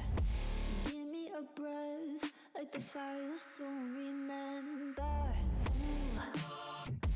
I'll be on a flight soon to the end. I'm singing, ooh. Gotta know all this propaganda. How do you do? For all the things that I've said, pushing me closer to the edge. And I don't know let loose. Don't mind if I do.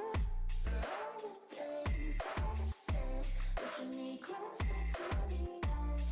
And I don't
Took a couple L's this week, it's been hard to get out of bed. She never looked that way at me, I swear she's fucking with my head. Take me far away from pain. Take me far away, far from yesterday. This ain't a love story, it's a funeral. Darling, damn, you look beautiful. You're killing my heart, it's the usual.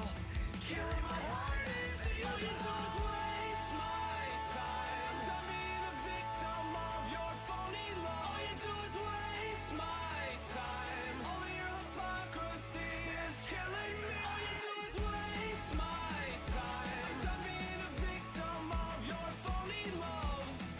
I'm not looking for a love story anymore. 'Cause you're only Romeo and Juliet, we're chemical. This ain't a love story, it's a funeral. Darling, damn, you look beautiful.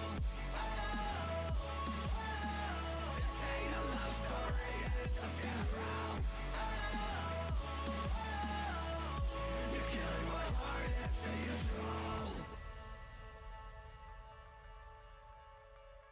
There's no signs of stopping now. She stares at me from the ground, like it lives with him, just trying to tear me down. In this evil game, she's proud, living in my head rent free, knowing that she's killing me, she's killing me. All you do is waste my time. Yeah, yeah, yeah. All you do is waste my time, yeah. All you do is waste my time, yeah, yeah, yeah, yeah, yeah. I'm not looking for a love story anymore. 'Cause you're only Romeo and Juliet, we're chemical. This ain't a love story, it's a funeral. Darling, damn, you look beautiful. This ain't a love story, it's a funeral. You're killing my heart, it's the usual.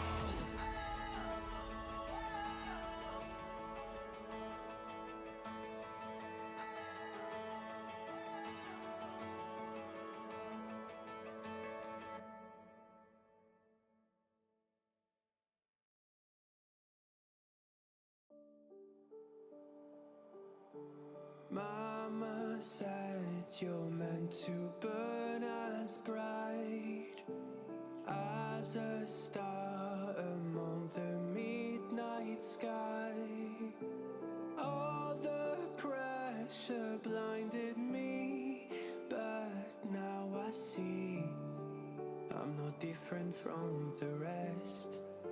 You said I'd fly away, but my walls have kept me down.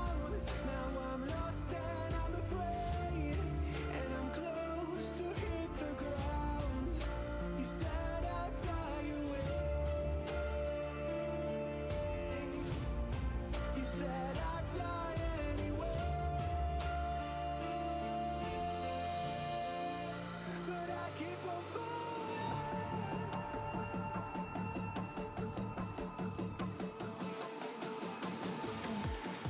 You said I'd fly anyway, but I keep on falling.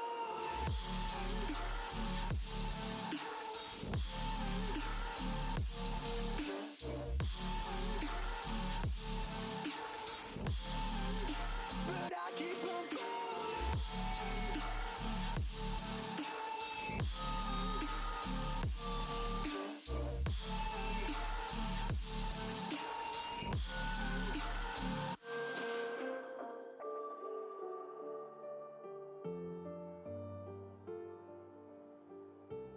We're all searching for that open door. Show me proof that there is something more. I just hope I am okay with the choice choices I make, maybe then I'll understand.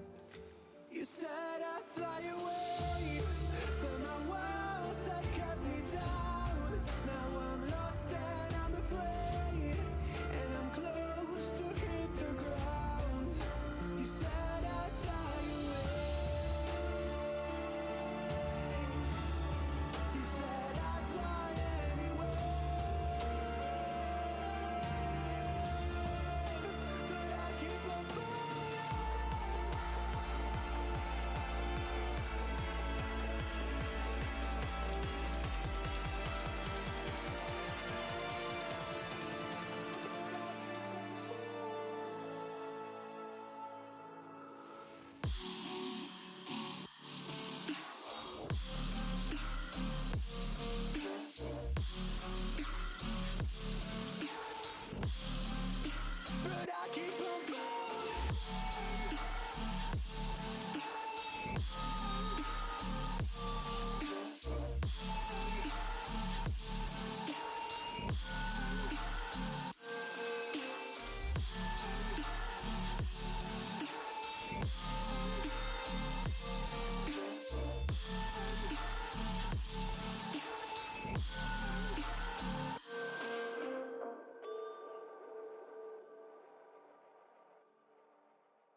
message from a new world I'd never known. Something about it felt like it'd been waiting my whole life. Is this home? I can hear each sound calling my name, and I feel angels around when I start to sing inside.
grace, I know, but I can never match your name to face my fault. I didn't notice it was out of place. You painted fairy tales on the wall, calling to the better of the halves of me. Please show me just a little bit of honesty. I'd hope I got a heart that I can salvage, but it's getting harder now to recall.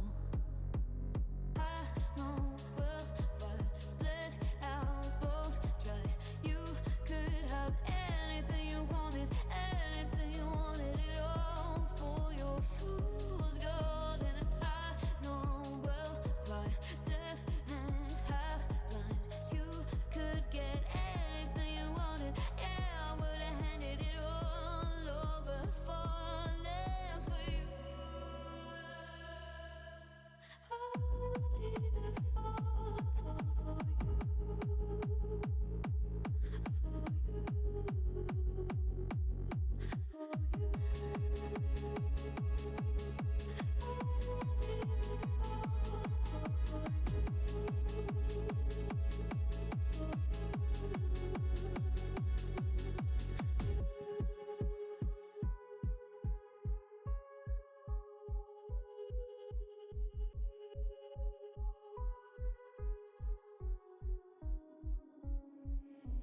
Came in and you're looking like a sign of grace, I know, but I can never match your name to face my fault. But when I noticed it was far too late, you left a fingerprint on my soul.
Mama said you're meant to burn as bright as a star among the midnight sky. All the pressure blinded me, but now I see I'm no different from the rest. You said I'd fly away, but my walls have kept me down. Now I'm lost and I'm afraid, and I'm close to hit the ground. You said I'd fly away. You said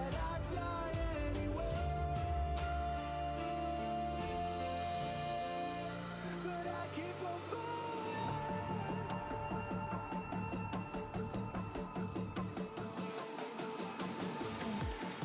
You said I'd fly anywhere, but I keep on falling.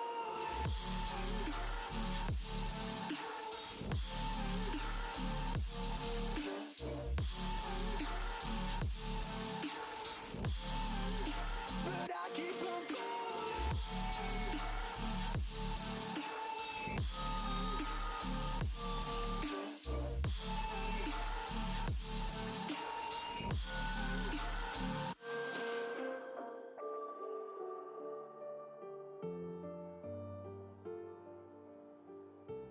We're all searching for that open door. Show me proof that there is something more. I just hope I am okay with the choices I make. Maybe then I'll understand. You said I'd fly away, but my walls have kept me down. Now I'm lost and I'm afraid, and I'm close to hit the ground. You said I'd fly away.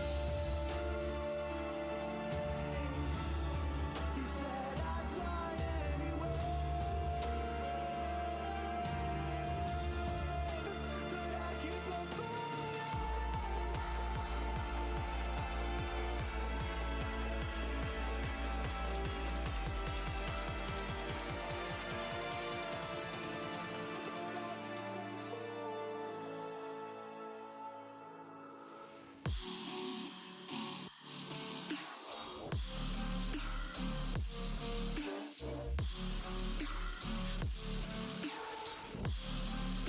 But I keep on falling.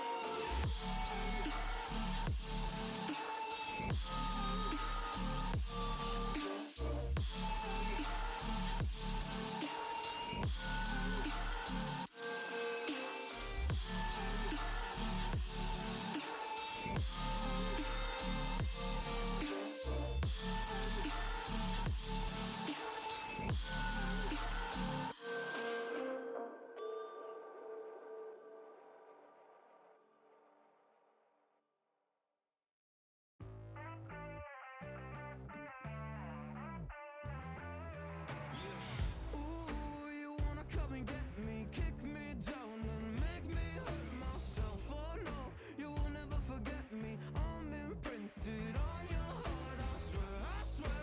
At times you make me angry, but I know that it could always be worse, be worse, be worse. Baby, now I'm trying to forget you. Baby, I knew everything that was about you. No, I'm joking, I'm looking for the bathroom. Round and round, yeah, round and round we go. Picture perfect, but so many flaws that stopped you. I don't wanna ever see you in the same room. I open up and then you hit on all my issues. Round and round we go. Welcome to Blitz. We've got a great game on our hands. It's going to be O-Block versus 5. And I'm obviously here. It's me, Milo, joined by Bianca. And what do you see going into this game so far? Obviously, most recently, we did actually cast O-Block together. Yeah, we did. I was gonna say, I think I recognize this team because we did last time you and I were paired together. Ended up playing, or not playing. We ended up casting O-Block, so that was great. So at least we're gonna see some familiar faces, some familiar players for the 3 matches that we're going to. But perhaps these 3 games tonight. Well, here is going to be the O-Block roster. Very familiar players, but they have got 2 new players, it looks like, into the roster, being Mr. B and Weston. I'm pretty sure that is replacing Eli, and I cannot remember who the other player was. I'm completely putting a blank on here right now. Oh, yeah. Don't look at me, 'cause I 100% wouldn't happen to know. Oh, it was Rival, the fake Rival. I remember that. He had his little thing saying that he was the duplicate, or like the fake Rival. So, yes, his Rival is also going to be the other player that is not going to be on the side for O-Block, but seems like everybody else is going to remain the same. We have Mr. Big Step. Oh, Never mind. Regardless, doesn't matter. Here we have on Thrive. We're gonna have Inrio, who's Parker's good boy.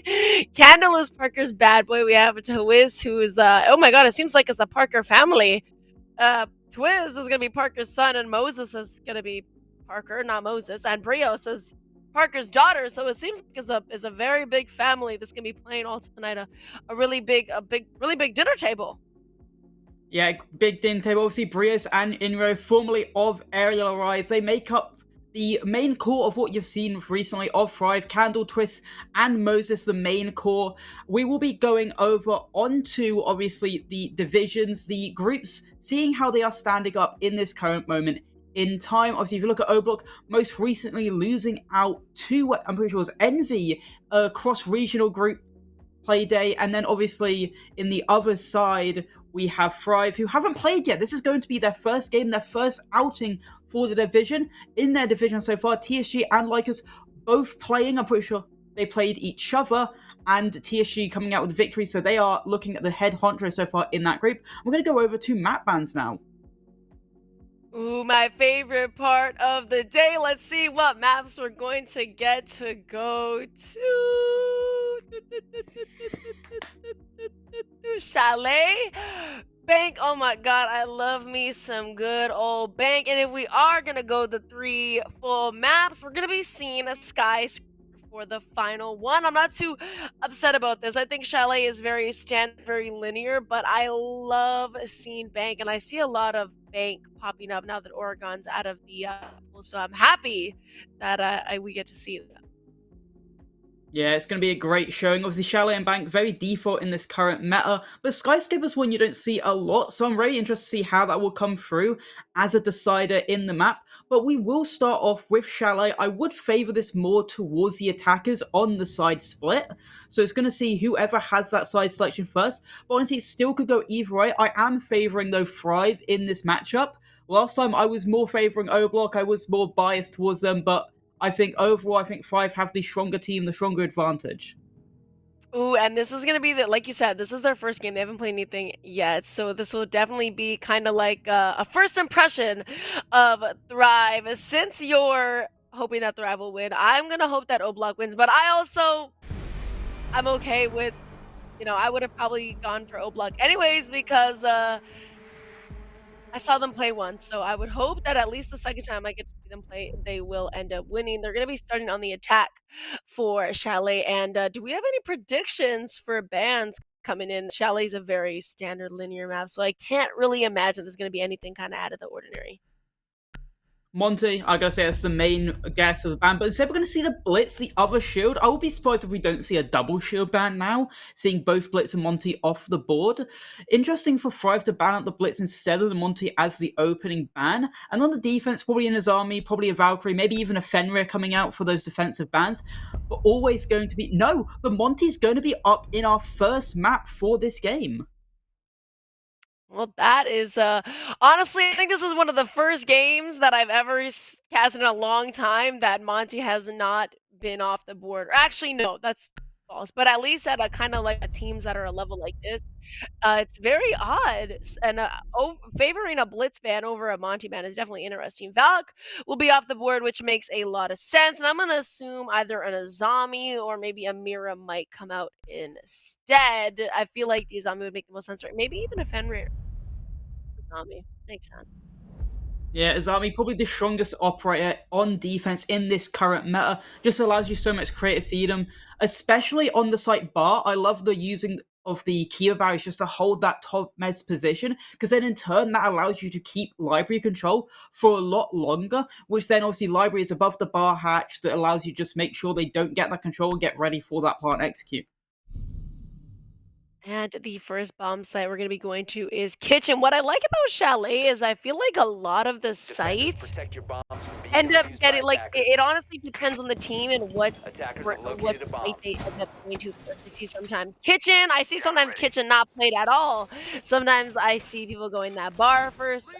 Sometimes, honestly, I've seen people go down to the basement first. So it's I like this map. Usually, for the most part, we end up seeing the full rotation of sites. All four sites end up being utilized one way or another, and so Thrive will be choosing to go kitchen first.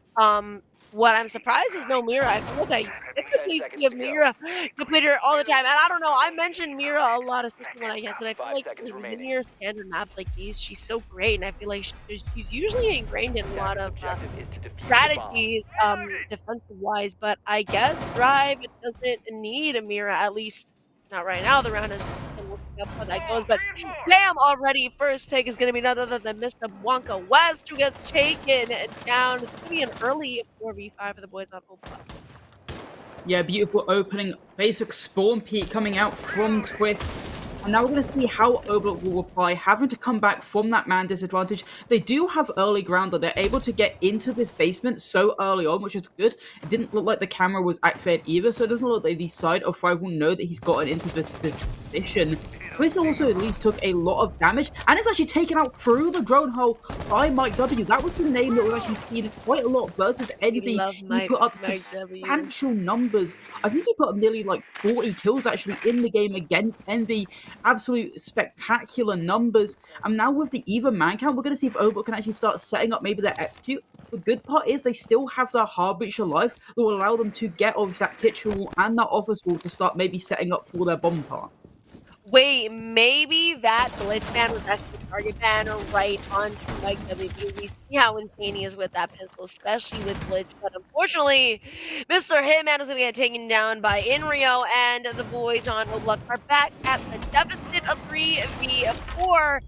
And scratch that. It's going to be a 2v4. The C4 is going to ring at Mike W's feet. That is going to be a little bit unfortunate. With about a minute and a half, the boys on Oblak are going to have to come back to this two-man deficit and make it work. But make it a little bit wider. Inrio on an absolute heater right now is just going kill after kill after kill after kill. And there we go. A 4-piece to solidify the first round of Chalet. Beautifully. That means this might be one of the few times that I've ever seen Inrio, but I must say, an amazing and definitely a spectacular first round for the boys on Thrive. Obviously formerly of Aerial Rise, a great player in his own right, and now we're going to see how he can do on the side of Five. He's been here for a couple of months now. I think his first introduction into the Five roster was going to be TPL Rush. He did well on that roster. He did well in that tournament, not able to win it in the end. I'm going to see how he can do well in the Blitz this time around. Out so far, in his first game for the entire tournament, he's doing well. 4 kills in the first round, but it's more about how he can continue going out through this round. So far, though, Five looking very happy, 1-0 up, and now going to rotate the bomb site to the bar site. Still no mirror, though, on the board. Normally, you'd see at least one being played in that stock area and one being played on that top mez. So confusing to see why Five are just opting not to play it. Maybe they still feel confident just without it, just having probably that warden playing in that stock area just to prevent maybe a smoke rush coming out. Honestly, the only thing that I can really think of is maybe because Mira is so often banned on a map like Chalet, teams don't really take her into account when they're kind of doing defensive strategies. That's usually the only thought that goes through my head. But who knows? Maybe they literally are just like, no, we don't really need a Mira to win it. We have Inrio, who's got 4 kills in 1 round. Let's see if he can get any more for this game, or if his teammates are going to be the one to carry that cross once it goes down. We're also going to see a Capital come out. Typically, I feel like people will end up kind of having a dock in here to kind of tank those Capital flames, but regardless, that will not be the case. Just a couple of people watching live, very slowing down Oblak as they try to make their way through. Yeah, you did have, I'm pretty sure that was Brios inside the library early on, but he dropped off very quickly, and now they've got library control for free, and Mike W picks up the first kill, Mr. B picks up the second, a very quick play coming out from Oblak to take this library control, and they're prompted with 2 big kills on the board, and now we're looking to see if Thrive can answer back, looking for any pick they can get. They're getting a little bit more aggressive. You can see this, as soon as a team goes down a man count, they go for this aggressive action, and they're going to get one back instantly. Twist takes down Luke Table. He didn't have the best big games last time we cast him, Luke did, so he's looking to maybe put better numbers up on the board this time around, and so far, he's not being much of an impact in the server, but so far his teammates are picking up the slack. 4-3 now, we're going to see if they can still establish this man count, and Mike W, he gets a second, not going to get a third though. Inrio trades it out and sets us down into this 3v2 coming into the final minute 30. Yeah, it's gonna be great. Mike W getting those couple kills. Unfortunately, he's gonna get taken down. And like you said, Mike W, or as we mentioned before, Mike W did amazing the last time we casted him, and he's doing amazing this time around as well. Inrio still alive and strong, who was absolutely electric last round. Only one round. It was already a big impact he's made. As we approach just about a minute, the boys on O-Block, I gotta say, they gotta take their time. They have a lot of it on their hands. They can drone out and not make any mistakes. It's so easy to not only having the score equalize out, but then end up losing the round with it if you're not careful. Get too over aggressive, and you will unfortunately have to pay the consequences. Still 2 Lion scans left for the side of O-Block. They can definitely use them. And there you go, I was going to say, they've used one, trying to figure out where these players are.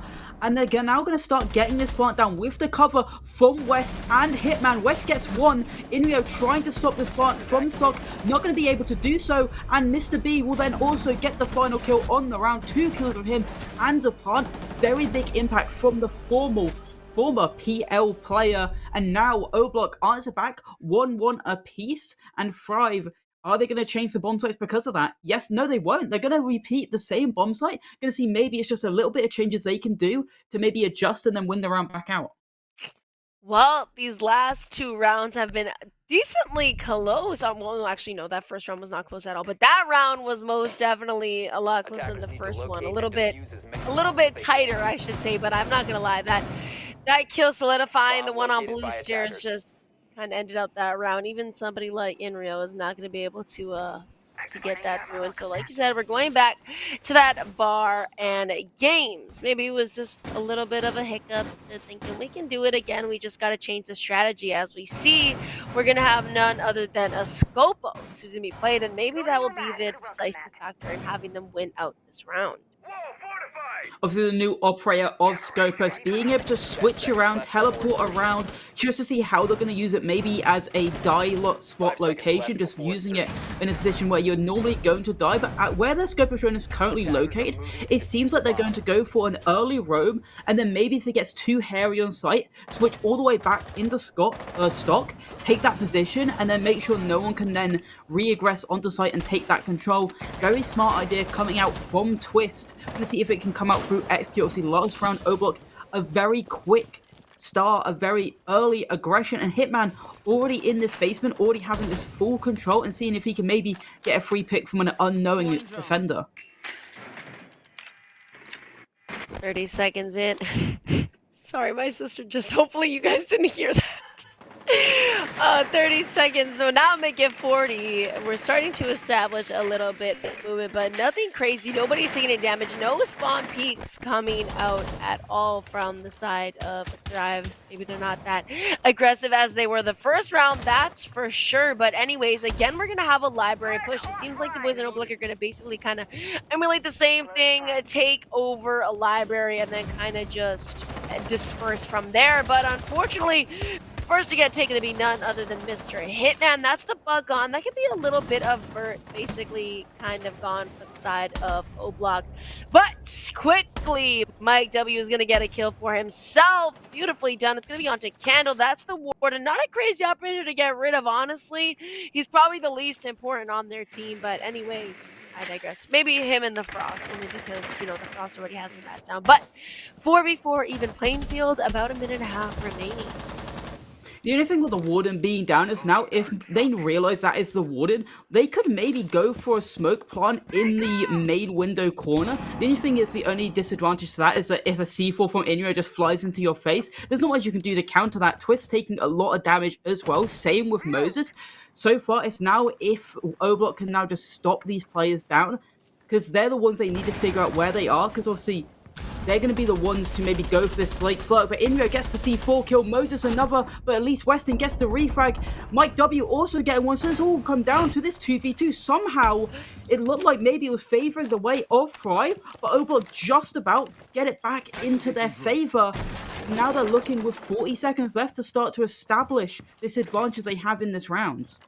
Oh my god, beautifully done. It is still a 2v2, so it is still even playing field. Anything can happen, but as time starts to take, the attackers are going to have to start making their way through it. I'm sure Mike W is eager, as ever I would be as well. Holding this vert is not going to do you too good. You're going to have to start getting in there, because as the time continues to get lower and lower, the defenders, all they have to do is just sit and relax. Moving on to that 10 seconds, I'm sure they know that somebody is going to be by split, but it doesn't matter. The hatch drop isn't going to work. Unfortunately, easily countered, and the boys on Thrive are going to win out that round. Pretty tight, now, finally, we're going to be going back to that kitchen side now that it's been that 3-round rotation. Yeah, Thrive getting 2 of the rounds. They obviously come off the better, but I'd say most of those rounds, at least 2/3 of those rounds, did come down to the wire. Very close rounds. It shows how closely contested this game is most likely going to be. And I'd say, especially in that last round, either team could have won that round, but it came down to a really good play from Moses, a 3K in the end.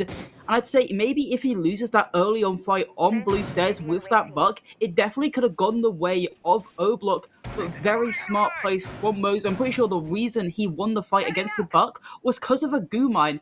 As soon as the buck walked up to try and take the fight on blue stairs, he hit a goo mine, and this just allowed Moses to know where the player was, take the gunfight in more an advantageous situation, and then take the round for Thrive in the end. And we will see them reattempt this kitchen bomb site where they actually played so dominantly on.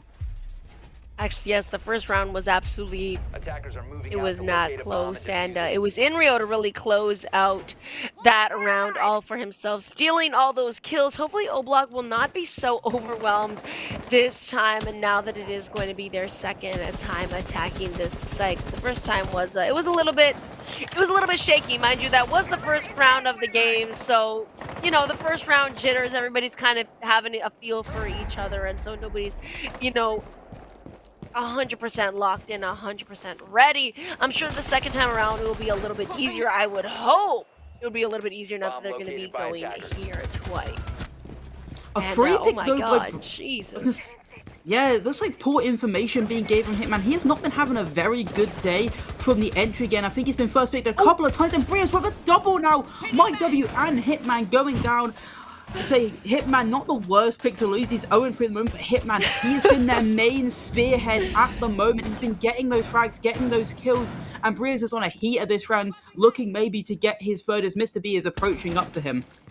Oh yeah, that is that's unfortunate to have Mike. Like you said, Mike W has been the spearhead for the boys on O-Block, getting the most picks so far. So that's not going to be too good. Not only that, that's the Deimos.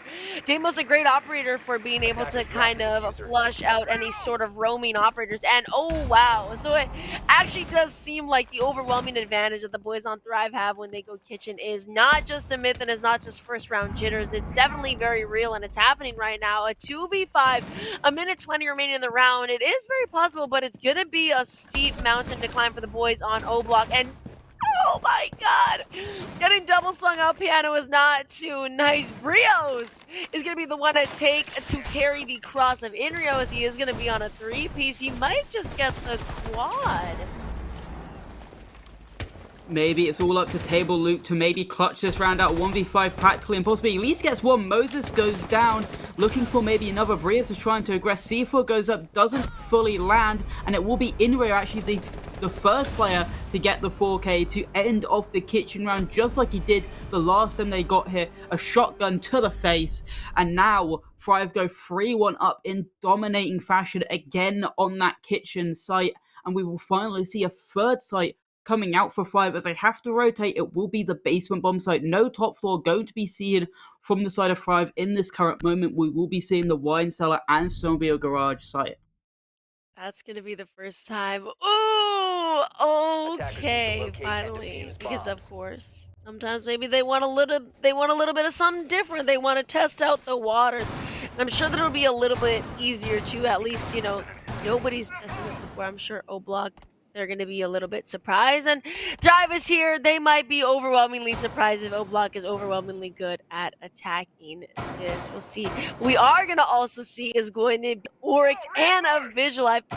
having both these operators kind of on the field. It's kind of interesting that they brought the Deimos last round, but they won't bring him this round. I'm not too sure if they're very centered around that Vert, but instead we're also going to have the Ram getting swapped up, which I think Ram is amazing when you have to attack the basement, but I guess it's not really going to be that important to the boys on O Block. I think that's kind of a misinput. I would much rather have the Ram over the Buck, but then again, maybe they just prefer the gun.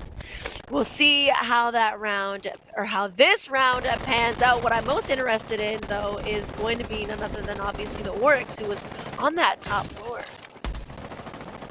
Oryx will be the fastest operator in the game, down to his dash. It just allows him to speed past any gunfight he may have to take.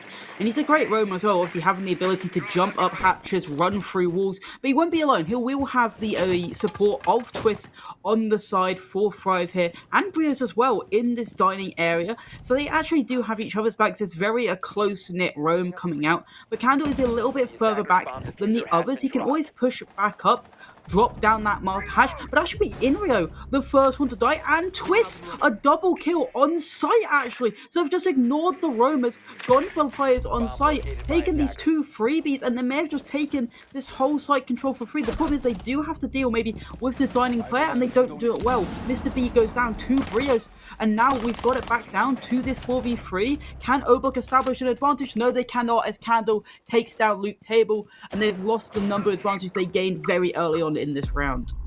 No, that's disappointing. Oblak with an electric start, unfortunately, is going to be put down. Not completely, though, but it will be leveled playing ground.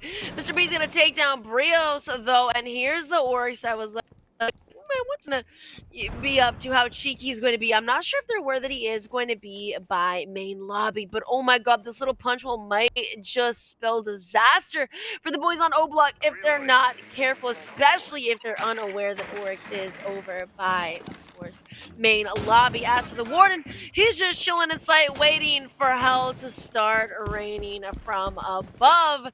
Now, though, finally connecting up with each other, both of these boys are going to be trying to hold down site as best as they can as we approach just about a minute remaining. Yeah, no hard breaches left on the side of Oblock. Both of them dying in the early scuffle that came down between these two teams.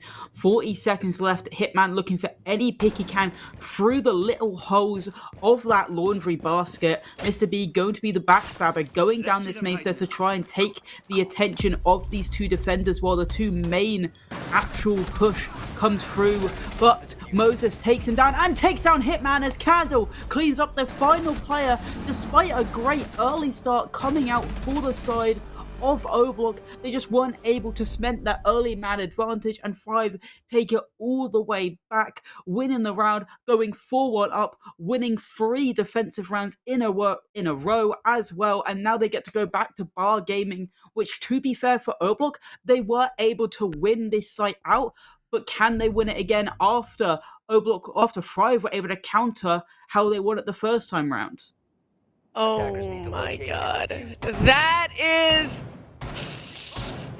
not what that's not what you want to see. That's actually a little bit disappointing, I'm not gonna lie. Oblak had a great advantage, and not only that, but they were kills that weren't really able to get refragged. So it was like, this is perfect. You guys have this 2-man advantage. I'm not really sure how the score ended up kind of getting evened out, and you know, really what that was about. But I mean, to lose out that round is especially when you still end up having an advantage, you still are at a 3v2 situation. It's just unfortunate. It seems like Thrive know exactly when to get aggro, when to kind of push back. And not only that, but notice that, you know, they're with each other. Last round was kind of a bad example of, you know, refrags and whatnot, because they weren't really able to get the refrag. At least a lot of the players were close to each other, so at least there was some refrag potential. But anyways, both kills are going to come out from either side, making it a 4v4. Sorry, I was rambling a little bit too long. Regardless, a 4v4 is what we're at right now. Very early picks coming out from either team. And so hopefully O-Block now with the man advantage, given that Mike W has just taken down Twiz, which is the Scopos, a great operator to get rid of, will hopefully be able to maintain this lead, because, I mean, it just seems like the leads that they have, it doesn't seem to last them too long. Mike W putting up great numbers. You can't say the same for Hitman at the moment. He's been first pick quite a lot of these rounds, but it's good refrag there. Obviously, the spawn peak came out, but then Luke Table was the man to get the refrag back, and then Mike W cemented the lead, and he gets another, just walking down blue. Eventually, at least refragged by Moses, but a beautiful double coming out from Mike W. Maybe a little bit of overheating, but Brios then uses his early aggression, his advantage to take down Luke Table, and now it's all up to Mr. B and Weston again in a 2v2. Like we saw last time on this bomb site, they have to now somehow use this and just take the ground that they were left off with thanks to the early aggression that came out from Mike W. There's a lot of time left, still a minute 30, still loads of drones in pockets, at least for Mr. B. He has 2 for himself and 4 Grimbees to use to just find out where these players are. And there's the final C4 from Brios used up. So there's not much utility actually left on the board for Thrive. The only thing they've really got to deal with is that main mirror window onto stock. Last time that they were attacking this site, it ended up also being a 2v2, and the time continued to tick and tick and tick, and then, you know, once it just ended up getting lower and lower, it didn't end up going out in their favor, and they just ended up, you know, being forced to drop a hatch and just ended up, you know, having everything taken away from them because there was just not enough time, and they literally had to do what they could as fast as they possibly could. And here we go. Moses is going to be the one to take down Mr. Wonka West in a 1v2 situation. That is not looking too good. It seems like this site is never really enough good luck for them. But maybe Mr. B can come back and bring home the money. He's going to take down Moses. A 1v1 now. It's going to be Brios versus Mr. B. Both of them not doing too shabby, but here we go. 15 seconds. Bomb is going to start to get planted. That C4 isn't going to be able to get used because it was already used up before. And oh my god, what an amazing corner! Oh my god, Mr. B actually plants in a perfect location. And unfortunately, that shotgun is going to down Miss Hibana. Mr. B taking down a valiant effort, I gotta say. That was absolutely incredible. But unfortunately, it's not going to be enough to take down Brios. And halftime is looking at a 5-1. A great half coming out from Thrive. And honestly, that round probably could have gone either way. I think it comes down to a very minimalistic detail of Weston running for that gunfight. If he just holds the angle, you gotta say, when you sprint, you most likely die in Rainbow Six Siege because you can't get your gun up quick enough. And that's exactly what happened. He sprinted into a gunfight and met his demise, and then it put so much pressure onto Mr. B to be able to clutch out that 2v1. He did his best. He got the first one, got the bomb down, and nearly took out Brios. But a shotgun at that close range, especially when Mr. B is that low on HP, is always going to spell doom for Mr. B, and it did. And now Thrive have a great advantage going into their own attacking half. The question is, can O-Block do the same thing as Thrive did on their defenses? A very strong showing so far. But again, Siege is a game of 2 halves, and now it's all up to O-Block to see if they can run the gauntlet, run it back, and maybe take it all the way to 7-5 or maybe even to overtime. Oh, I don't know about all that. I'm not gonna lie. Thrive's teamwork is you can feel it yourself. You can almost, you know, it's not something that's kind of subtle. It's definitely in your face, and it's definitely very noticeable. And I think you would have to damn near sell your soul if you wanted to come back from this, especially at the rate that O-Block is playing. This is no diss to O-Block, but it's, you know, even when they start off with man advantages, they always just seem to end up having the walls crumble down. And like I said, a team like O-Block, the way that Thrive is playing, you literally gotta sell your soul if you want to come back from this. And not only that, but 5-1 on split it's not just the score, but it's the mental as well. You know, you gotta come back from that physically, but you also have to come back from it mentally. And I'm sure the mental chalk at a 5-1 it's not looking too good, I will not lie. And so hopefully O-Block's defense will be a lot better, and I'm talking a lot better than their offense, or at least, you know, they're able to play where they're able to kind of get leads and maintain them, you know, put them to good use and not just end up getting uselessly, you know, refragged out after and have the score equalized. Mr. B taking a lot of damage in this early round. He was spotted out on a drone. I don't know if it was the nade that actually did the damage to him. But now it's going to be up to Fry to try and dislodge these players from this top floor. Luke was looking for actually going to throw a C4 through that breach, but instead he's aped out by his tuber route to just slow down the advantage of them taking that wall. So far, a minute 30, no first pick actually coming for either team. It's actually one of our slower rounds. I say this as Brios is fully in solo. I don't know if any of the players of Oblak actually know he's in this position. He's able to also take this master control without being punished at the moment, and he gets the first pick onto Western as well. Very strong from Brios on this early entry game, and I don't think Hitman knows exactly what he does now. Sees the head pop up, but he's going to be taken down as he hasn't done. No, he won't. Instead, Brios takes down Luke, and Mike W at least refrags onto Twitch with a minute left. Thrive now have the early advantage in this 4v3. Yeah, that is not going to be too good for the boys on Oblak. However, as time continues to tick, it might just be in their favor. It is going to be a 3v3. Oh my god! That scared me. Jeez, a 2v2 now. Hitman literally fighting demons. Jesus, that scared me. Oh my god, I didn't mean to shriek like that, but anyway.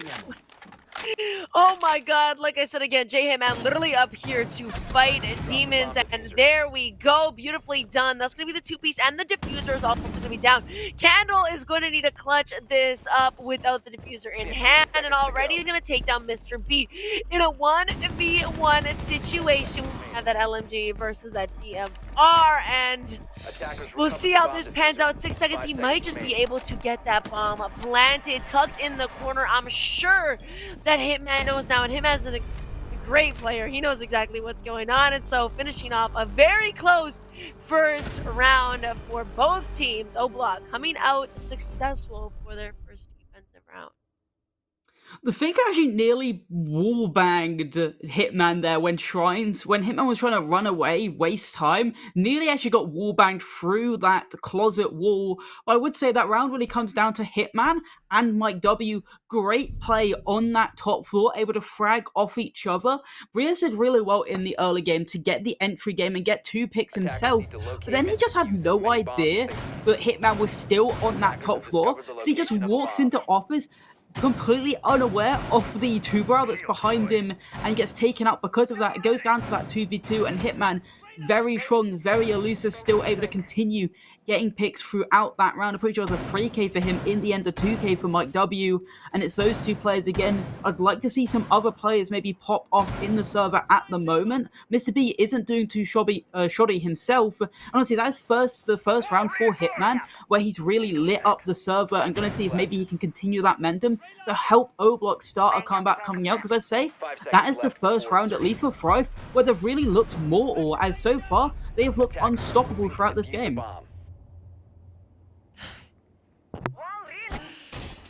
Well, let's see if this next round will be any close. Well, I don't even think you can get any closer than last round, but oh my god. There we go. Let him loose. That's Mike W take it down. Trying to get cheeky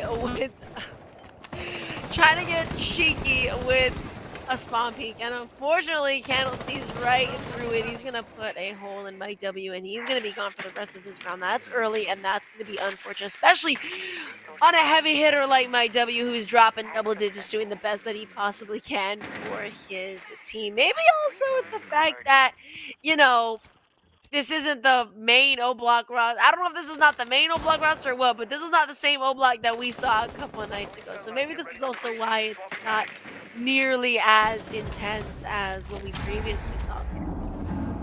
Brios also continues his rampage, also gets Mr. B, and then gets Western. Hitman at least answers back onto Candle, but in this 4v2, Brios is going nuke, hits double digits alongside with Mike W, but Luke Table gets an answer back onto Moses, but Brios continues his rampage, getting down J Hitman. He's hunting and lurking for Table, Luke, and he finds him on that bottom blue stairs. Thrive stomp Oblak on this next round, and now they put themselves into match point, 6-2 up, 4 rounds to lock this down to stop it from going to overtime. And I'm going to say after that round, I think it's very likely that Thrive close this out. Yeah, this is honestly looking like it's wraps. And it's a little bit disappointing, Milo, because when we saw Oblak go against Envy, I believe it went the full 3 maps, did it not? Yeah, it did. It went to full 3 maps. They were able to win out their second map. They won out each other's map picks. But I would say, you're right. I would say with the roster changes, I don't think this is their main squad. Losing a player like, I'm pretty sure, obviously, Eli was putting up some decent numbers. Rival had great numbers in the game where he played. So I'd say losing 2 top players like that, I'm not going to say Weston's a bad player. Mr. B definitely isn't a bad player. But I would say where you're used to playing with that main 5, you get kind of in that realm, you know what each other have to do, and putting new players in always will upset the boundary, especially when I would say Oblock is definitely more of a pug stack than, say, a main team like Thrive is. So Tom, sometimes this is how it feels when you go up against a well-oiled machine like Thrive is. Yeah, perfectly. You said it absolutely perfectly. And honestly, I think the words to best describe Thrive is a well-oiled machine. These boys are well beyond being well-oiled. They are something else. And unfortunately, you know, it seems like the momentum that they have, whether or not they lose a round, they are able to bounce back quite swiftly. Even if they win rounds that are super close, they end up losing rounds that are super close. It never really seems like, you know, they're honestly too phased by it. And that's interesting to see a Legion in a corner instead of having somebody like a Doc. But then again, they don't have a Kevin House, so it doesn't matter. But regardless, Mike W, I mean, he's basically forced to make these kind of hard decisions where he needs to get picks in order to give his team an early advantage. But unfortunately, the early advantage is actually going to be on the side of Thrive, as Brios is going to take down Mr. Mike W. And I guess the boys on Thrive are kind of playing this like it's just a Brios 10 lobby. They're just enjoying their time. Mr. B, though, is going to take down Inreal, and we're back to evened out playing field 4v4. Yeah, Brios continues his rampage from the last round, but at least Mr. B gets the trade onto Inrio. No Dopey Ghoul's going to be coming out.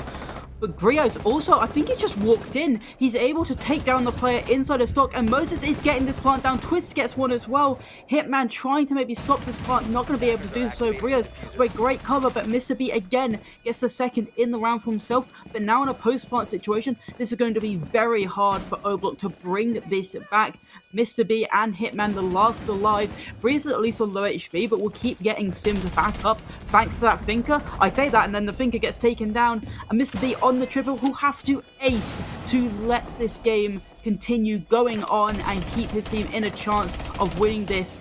But missing a lot of shots, downs the player, and now he's put us into a 1v1. Jumps out the window, he trades! Mr. B gets the ace, but it's a round victory 4-5, a match victory 4-5. To be fair, he would have died anyway. There was a Claymore on the ground.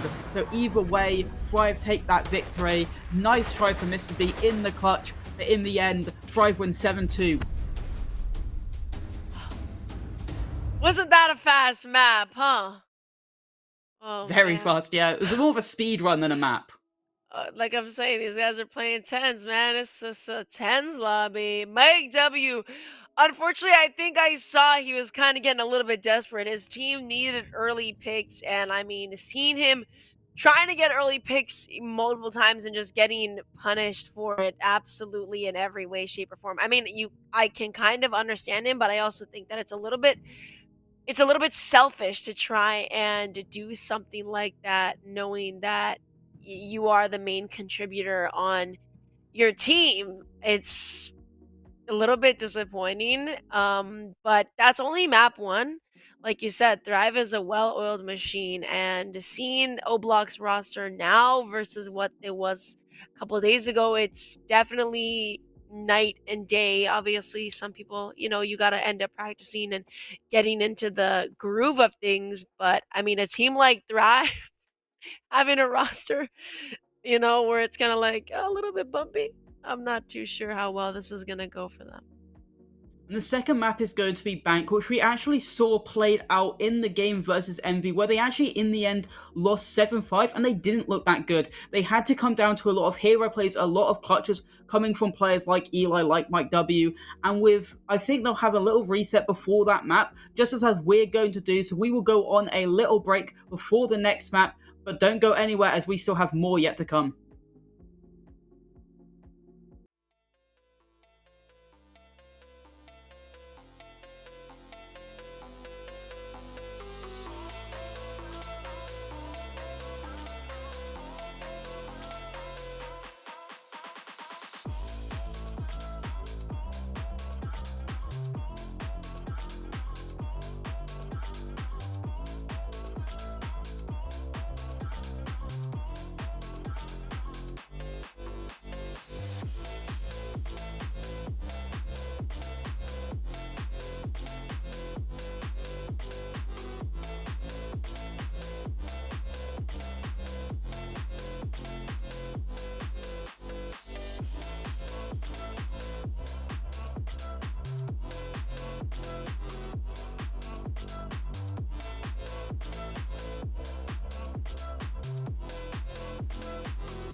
wish a void opened in the air to suck me up, 'cause I really don't care.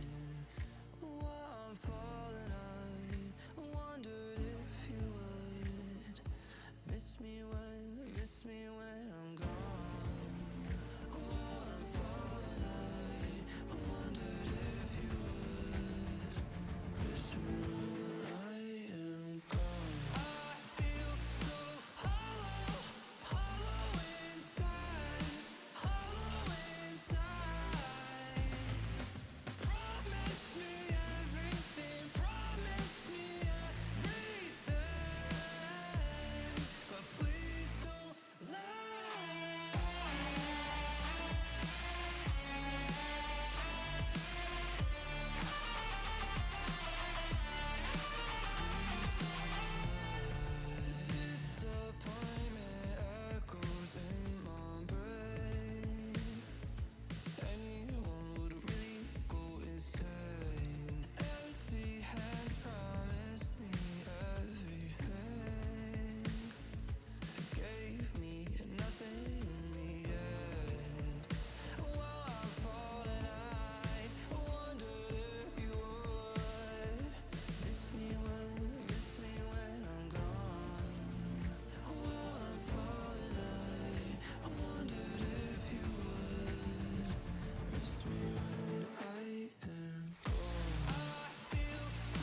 Welcome back to Blitz. We are still here with the O Block versus Thrive game. Currently, Thrive are up 1-0 thanks to a dominating fashion on Chalet, winning it 7-2. I'm still Marlo. I'm still here with Bianca going into Bank. How do you see this going down? Obviously, most recently, O Block losing it 7-5 to Envy.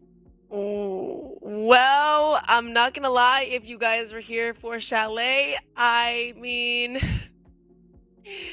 unless we can pull a miracle play, unless the boys on O Block can really lock in and start to really crack down on Thrive and, you know, are able to really adapt to their type of play style, I can't see O Block winning this. Last game was shambolic on Chalet. It was absolutely ruthless. Thrive knowing absolutely no mercy. And so going to Bank now, all I can say is I hope for the best from the boys on O Block. I think a great line from you was they played it like a Brios 10-man lobby, and Brios himself putting up great numbers. I think he had like 16 kills in the end of the game. Definitely the star performer from that last map. Gonna see if he can put up similar numbers. And for the side of O Block, you want to see if maybe more of their players can step up to the batting field, as it was mainly Mike W putting up those numbers, getting those early kills, getting those entry kills. And now we're going to see maybe if Hitman can step up more, maybe if Mr. B can step off more, maybe if Tabled Luke can step up, putting up those great numbers, as we know he definitely can do. He just hasn't really been showing it so far in Blitz. But we're now going to be going into the bans. Surprisingly also, Monty was left up that entire game. I don't think we saw him once. Yeah, actually, you made a great point. You're right. I guess they really did get that blitz, and I'm gonna assume it was probably just for Mike W. Mike W absolutely insane on it. So we'll see if Monty is going to end up getting banned this time around. Instead, a Nook, which I think we also did end up seeing this ban coming out when we casted Bank previously. Am I wrong, or I think I'm right? I think you're right. I have definitely seen a knock ban on Bank. It's mainly to just stop lurks, because knock is very strong for pushing through Garage and taking that ground early on. And Blitz again, so again, maybe he'll be seen this time, but Monty is on the board.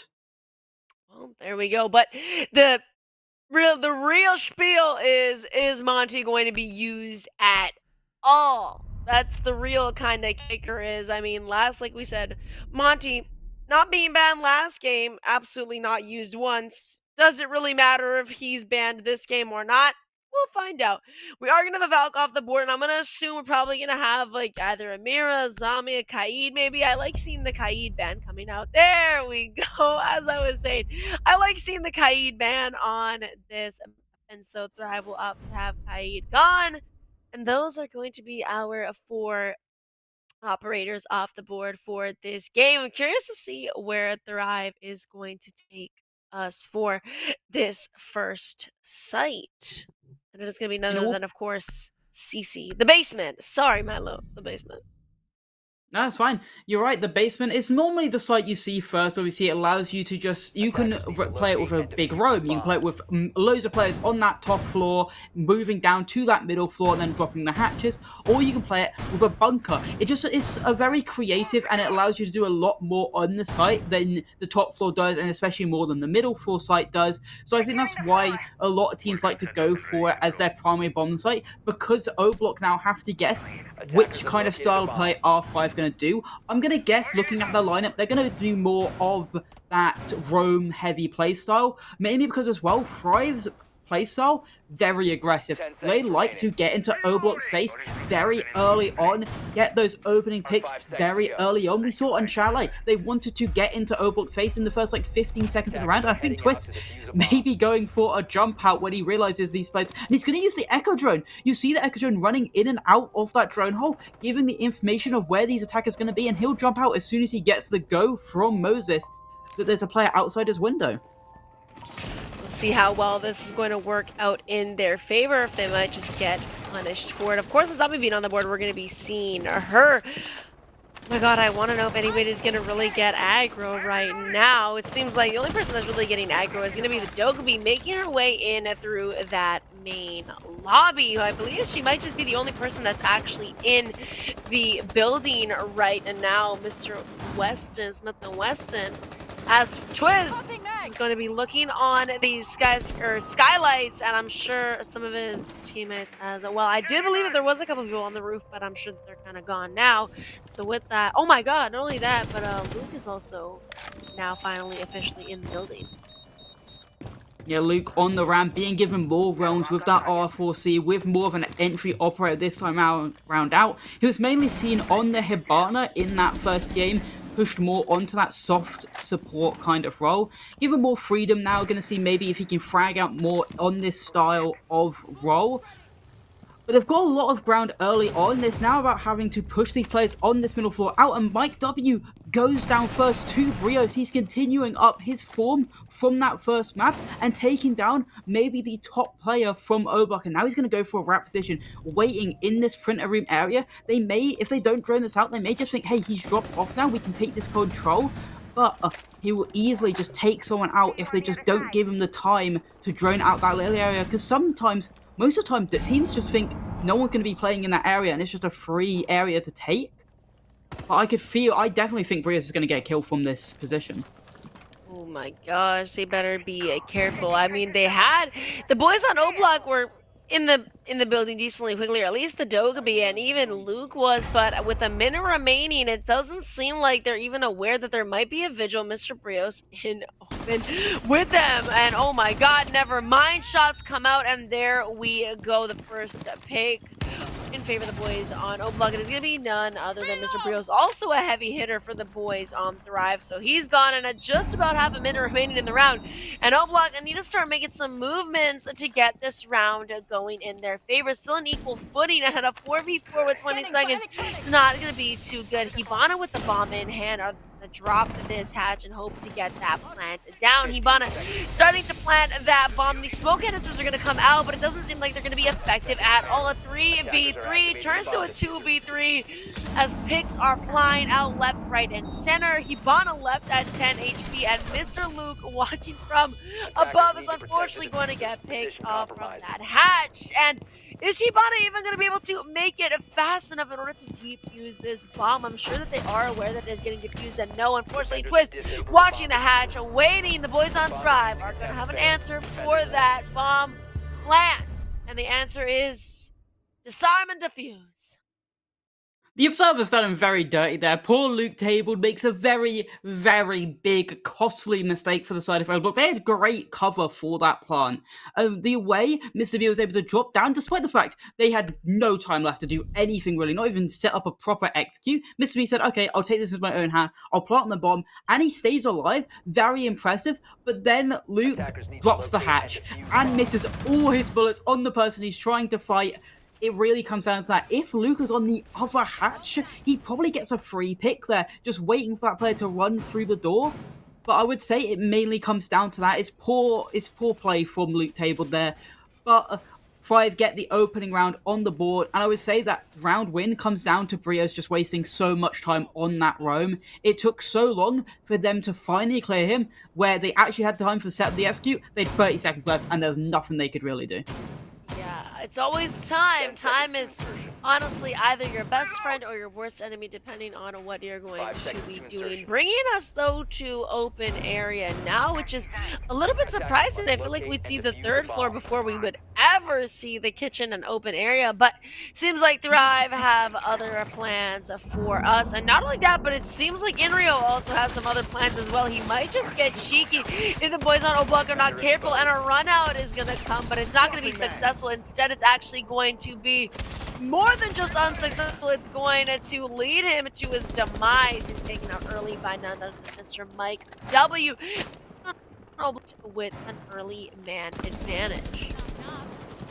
Mike W with some questionable words in chat, telling the player to sit, a beautiful pick back, and then Mr. B taking down Brios as he tries to aggress out that window. 2 early picks for O-Block is now if they can use this man advantage to actually take the site spiral on forward, because they had a couple of these on Chalet and they threw it away, but Western also taking down Candle, using his drones as Candle was trying to get a pick back, because they need them back now desperately, as now in this 2v5, Moses popped off big in that last round. He's going to need to do so again, but the Dokkaebi calls now come out trying to track down these final two players, and that sound will give away their location. And with a minute 30 left, and the drone being right at the feet of Twist, they know exactly where he is. Double drones actually at his feet, shot through the wall as well. They've got so much time though to just even live not winning that gunfight, not even losing it either. They can now reset, get these trackers out, just get these drones out more, but Moses at least gets one. Twist back down to site, 4v2, it is still in the realm of possibility for O-Block, or for Thrive to clutch this out. Oh my god, I love that little Dokkaebi symbol on the scope buster. Regardless, Moses taken down. It's going to be a 4v1. Twist will take down 2. God damn! Let him cook a 4v1. It turns to a 2v1. Those 2 picks absolutely beautiful and nothing to scoff at. And I mean, come on, O-Block, surely. I'm so do not end up losing this round out. That would be embarrassing, and that would be a little bit more than just disappointing. That would be devastating. So let's see. We have just under a minute remaining, and it seems like it's getting down to the wire. A little close interaction might cost them the round. Taking separate 1v1s, but it doesn't matter as Mr. B eventually does win the gunfight. A little bit heads up display, not knowing where he was in the end, but luckily not losing the fight in the end, and they do eventually get the round out. A great try though by Twist, getting a beautiful double kill, but just not meant to be. I was going to say, if he did win that round out, it may have came down to the fact they weren't able to shut him down earlier on when he tried to take the gunfight in lobby, but they'll go back to the same bomb site, open area. They realize, hey, we just lost really early aggressive gunfights that we probably shouldn't be taking. Let's reel it back a little bit, give them a little bit more respect. Let's not go for that. Play behind our site a little bit more, and then we can maybe win the round out. As you saw, Thrive, they tried for that aggressive style very early on, like they've been doing the entire game. O-Block just sat back. They sat back really patiently, played more of a slow style pace, which is the counter to fast aggressive play style. And now we will see how Thrive will maybe play more of a default system, reel it back a little bit in, and maybe make O-Block be the aggressors this time round. Well, that was definitely unheard of and unseen aggression coming from O-Block. I'm sure that caught Thrive off guard just as much as it caught me off guard. Of course, going back at that open, like you said, maybe just another kind of fluke thing. It's kind of giving like what just happened on Chalet. They won the first and they lost the second. They decided to go back that bomb site. It was just the bad juju's the first time. Jitters were back and we're better than ever. We'll see how well the boys on Thrive are going to be able to defend open now that they've already kind of had a taste for the aggression that O-Block can bring, especially if they're not expecting it. Throwing grenade.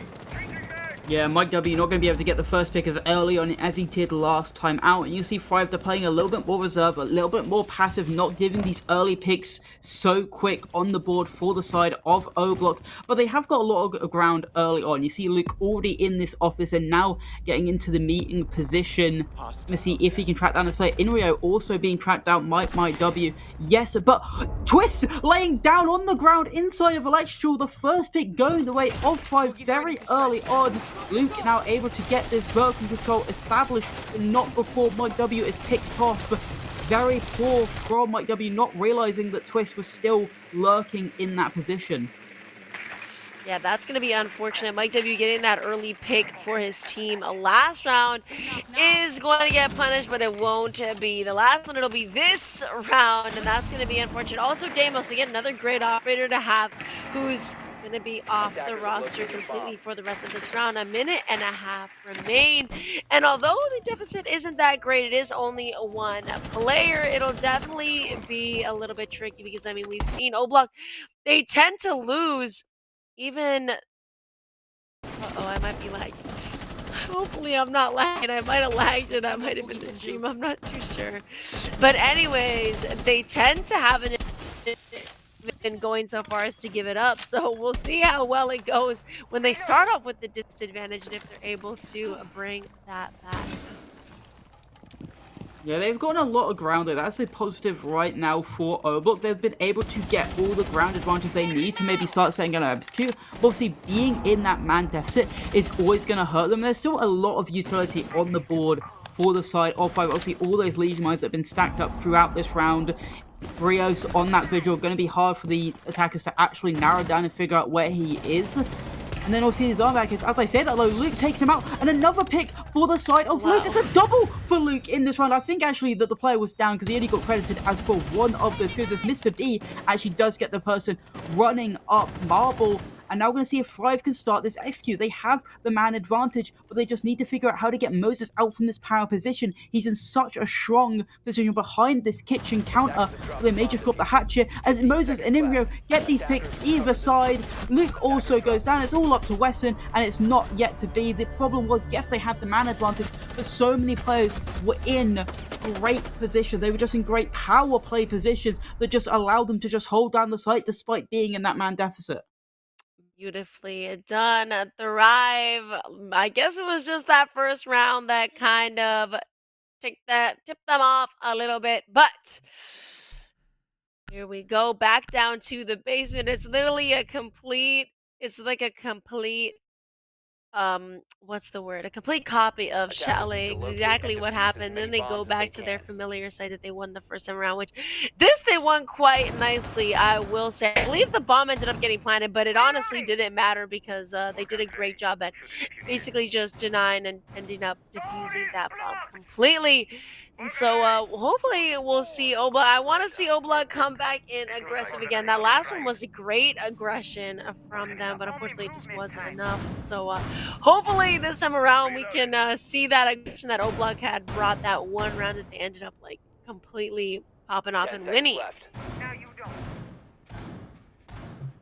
Yeah, and now we're going to see if they can obviously try better on the site. I think the main problem from Oblock last time attacking this bomb site was obviously the time. They came down to having 20 seconds left to finally execute with the man count being even, and that mainly come down to how great Brios was at just wasting that time. He was able to get not only the first pick onto Mike W, but then he wasted so much time that it had to come down to just a flood in the site. We're going to see him get this early aggression up early again, and it'll be Hitman this time for the open pick, but Brios again, being that elusive player, being able to use that aggression early on, take down the first pick. And we're going to see if he can again waste as much time as he did before. I like that word, Milo, elusive. Like, that's like, I like that. That kind of, it kind of gives aura when you say that, elusive. Brios, an elusive operator. Indeed, is gonna go back to those marble stairs. He wants a little bit more cake. He wants a couple more slices, and I'm sure Luke is also looking for a sweet little treat. Unfortunately, we'll see if either of them are going to be able to find it. Somebody's gonna come home with their plate half empty, and I think it might just be Luke. There we go. Poor boy. He didn't end up getting his cake. Instead, he got taken out for it, and now the all-elusive Rios getting 2 picks down, a minute and a half just about remaining of the round, and Oblock left again at a man, 2-man, I should say, deficit. As it's poor play from Luke, he needs to probably push up a little bit faster in that position, as the call came out and they just don't use it to their advantage. As the time he got pushed up to that marble stairs, the call had completely deficited, and now we're going to see if they can finally clear out Brios. They do. Weston takes him out, but there's still a player, I'm pretty sure, in open area. Yeah, it'll be Twist inside that little printer room looking for that rat position again. The call comes out. It's now questioning if they hear that and if they now try to clear him out, looking to mainly take down this Miranda. The pellets go out, but Moses can easily just shoot it off because they don't really have much control in that bottom area. And Twist, he's in open area. He gets a double. They never cleared him. I thought Brios would be able to get a kill from that printer area, but this time it was Twist and Candle gets the final kill on Mike W. Poor drone work, despite the fact they had the Doka Bay. Neither calls really helped them in clearing out the 2 players on that roam. Yeah, that's ridiculous, and that is gotta hurt a lot. That's extremely unfortunate. And oh my god, they do the same thing. See? Now they're gonna be going upstairs instead of going open area. That's interesting. Oh my gosh, it's literally the exact same as Chalet. Well, thrive. Attackers need to Absolutely locate and thriving, defuse doing bomb. great. Absolutely wonderful. Oh, maybe I realized that they can't go there because they won it. Oh no, I think I'm just dumb. Attackers have located Oh the my bomb. god, I'm actually just dumb. Oh no. Anyways, we're just gonna move completely past that. I can't even think right now. Anyways, going up to the third floor, the CEO office. Oh my god, you know what I always see here? I'm surprised I don't see a Frost. I always see a 10 Frost seconds get played left. here, especially for stock. They always have the Frost mats and then the feet 5 holes seconds to go. with a little shield, somebody kind of watching through there, but I guess that's not going to be the case. Attackers are Instead, we're heading going to out have to a defuse the bandit. bomb. I feel like I almost never see a bandit. I actually want to know what these are for, if they're going to be for those walls that are, oh, there we go, exactly. That's exactly what I thought. Just those walls right beside Spiral Stairs, which I feel like typically I would see a kind of a mute. Bringing a bandit would be a little bit, definitely something I've never heard of, but maybe this is some unknown tech that, maybe this is why I'm the caster and not the player. This is some unknown tech that I'm unfamiliar with. It'll probably be down to just bandit tricking that Canto wall, because opening up Canto just gives you so much strength, just holding down that long vending corridor. But finally, we are actually going to see, pretty sure it's now like, what, 9 rounds, and this would be 13 extra rounds in, and we're finally going to see the Monty on the board for the side of O-Block this time out. He's going to be taking this lobby control. You will see Monty a lot when taking top floor, because it gives you so much control just walking up these red stairs. Now he can see everyone that's going through. Cantor wall did get opened up. It is going to be just the right side. Inrio taking a couple of shots onto Mr. B, but since he's got that fortress in front of her face, it went bad. But Moses takes down Mike W all the way from meeting onto those Canto repels. A very big pit coming out from the Legion.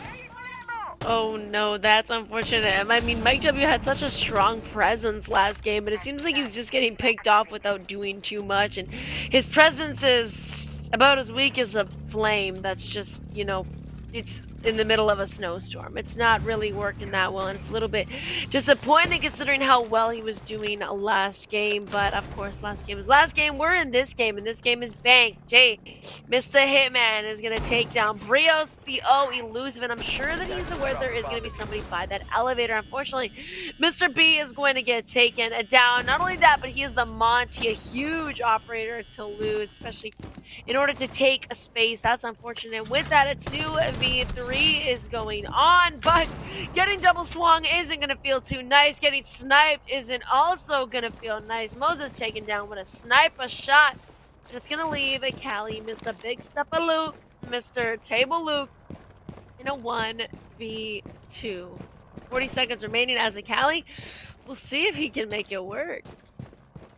I mean, the secondary for Cali is basically a mini F2 with a lot less recoil. Very strong secondary gun. I think it's a bit underrated in this current scheme of things. But I would say this comes... I don't think Twist saw him! Twist just about missing the opportunity, but Candle just about able to clutch it out. Very, very siege timing coming out. I would say poor Monty work coming out from Mr. B. He walks up the red stairs, completely giving himself away to the player in elevator, despite knowing that player was there. He hears the shotgun shots on the hatch. Maybe he thought the player dropped, but you had the player of Hitman below to tell you if he drops. If he drops, Hitman would have killed him. So of course he's still in the elevator. So I'd say Mr. B just not being aware of his surroundings in that current moment. So I'd say that's what it came down to. Very good try though from Table Luke in that 1v3. Yeah, that was kind of a disappointing point, and I honestly wasn't even shy. Honestly, I'm not too sure how the Monty died. That's why I didn't say too much about it. I was just like, oh, okay, did he die from the guy that was hiding in an elevator that I'm like almost positive they knew was in there as they were literally watching it and they're walking up red? I guess that's gonna be the case, but this round is about to be split, and if we are having a repeat of last game, then that would leave split at 1-5. I hope not. The mental chalk gonna come with that is just overwhelming, and hopefully we will see O-Block leave split a little bit nicer at a pretty 4-2. Mr. B back on the Monty. Do we trust him? We'll find out, as we're gonna be going to open area.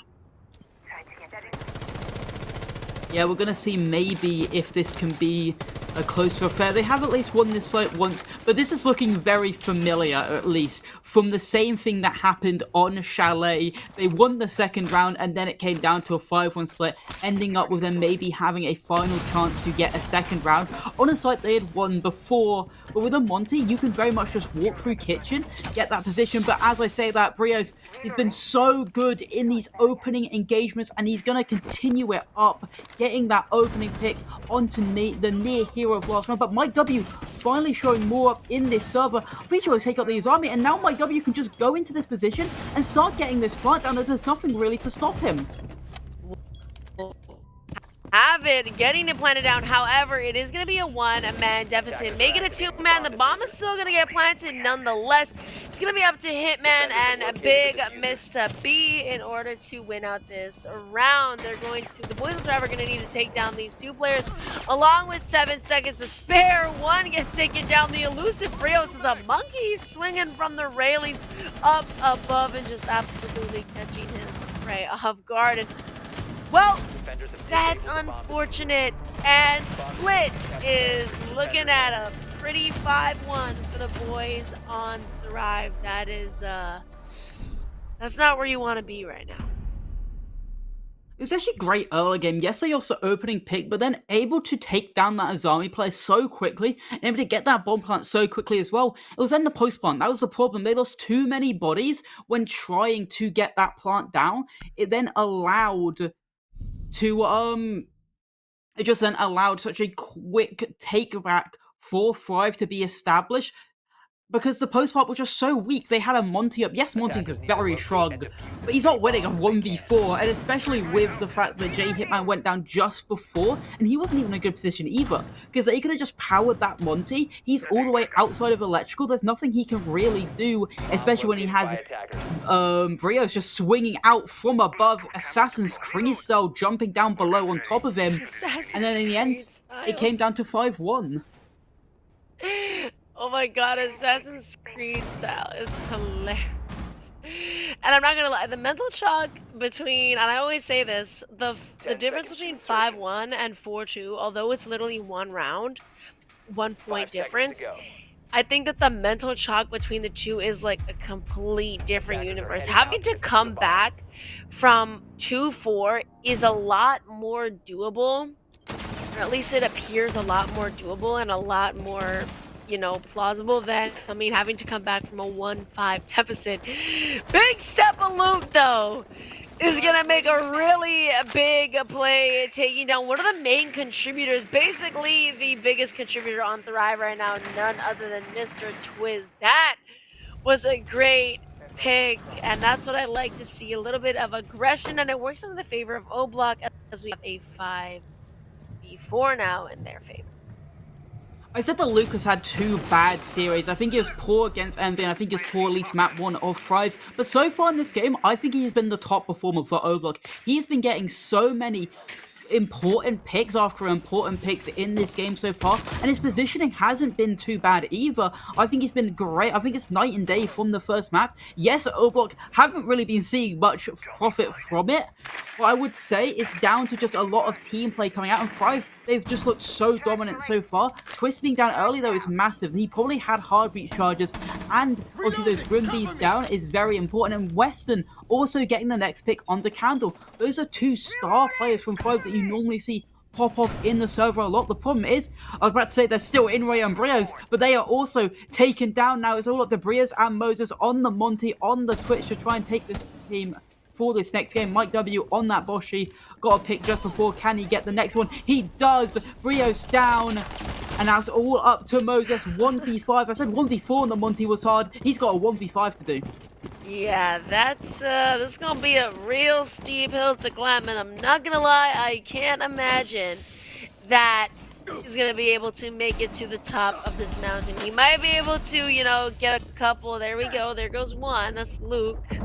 But will he be able to get the remaining 4? I'm not too sure. Honestly, there we go at 12 HP. These Legion mines are definitely gonna be a thorn in his side. I mean, literally a thorn in his side. A thorn in his foot, I should say. But anyways, coming up these stairs, Mike W, wasting no time, to close out this round. In the first round of their defense, the boys on O Block will take home.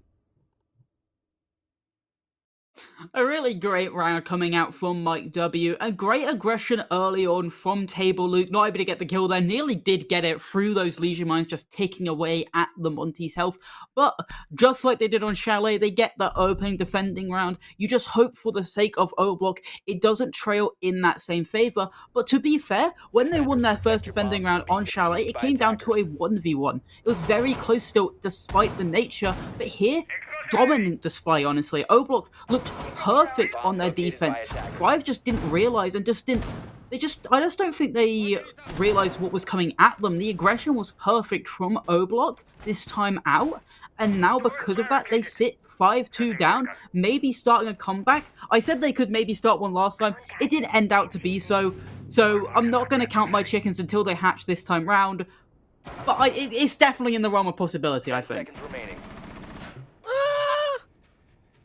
I mean, last round was a great step forward for them. I will say, I think O-Block, it was definitely a step in the right direction. I hope that they can kind of keep on going with this momentum. But if Thrive do end up winning this, it puts them in a situation of match point, which, I mean, like you said, it is doable, but it's definitely going to be difficult, I will say. And I'm sure that Thrive don't want to play this any longer than they absolutely have to. I'm sure that they're going to be able to answer to the aggression or whatever, honestly, O-Block has been throwing their way. That was kind of like a first round jitter. I'm hoping O-Block will be able to give us a little bit of a performance and maybe even, you know, kind of take us the whole way. But, I mean, see how far that gets.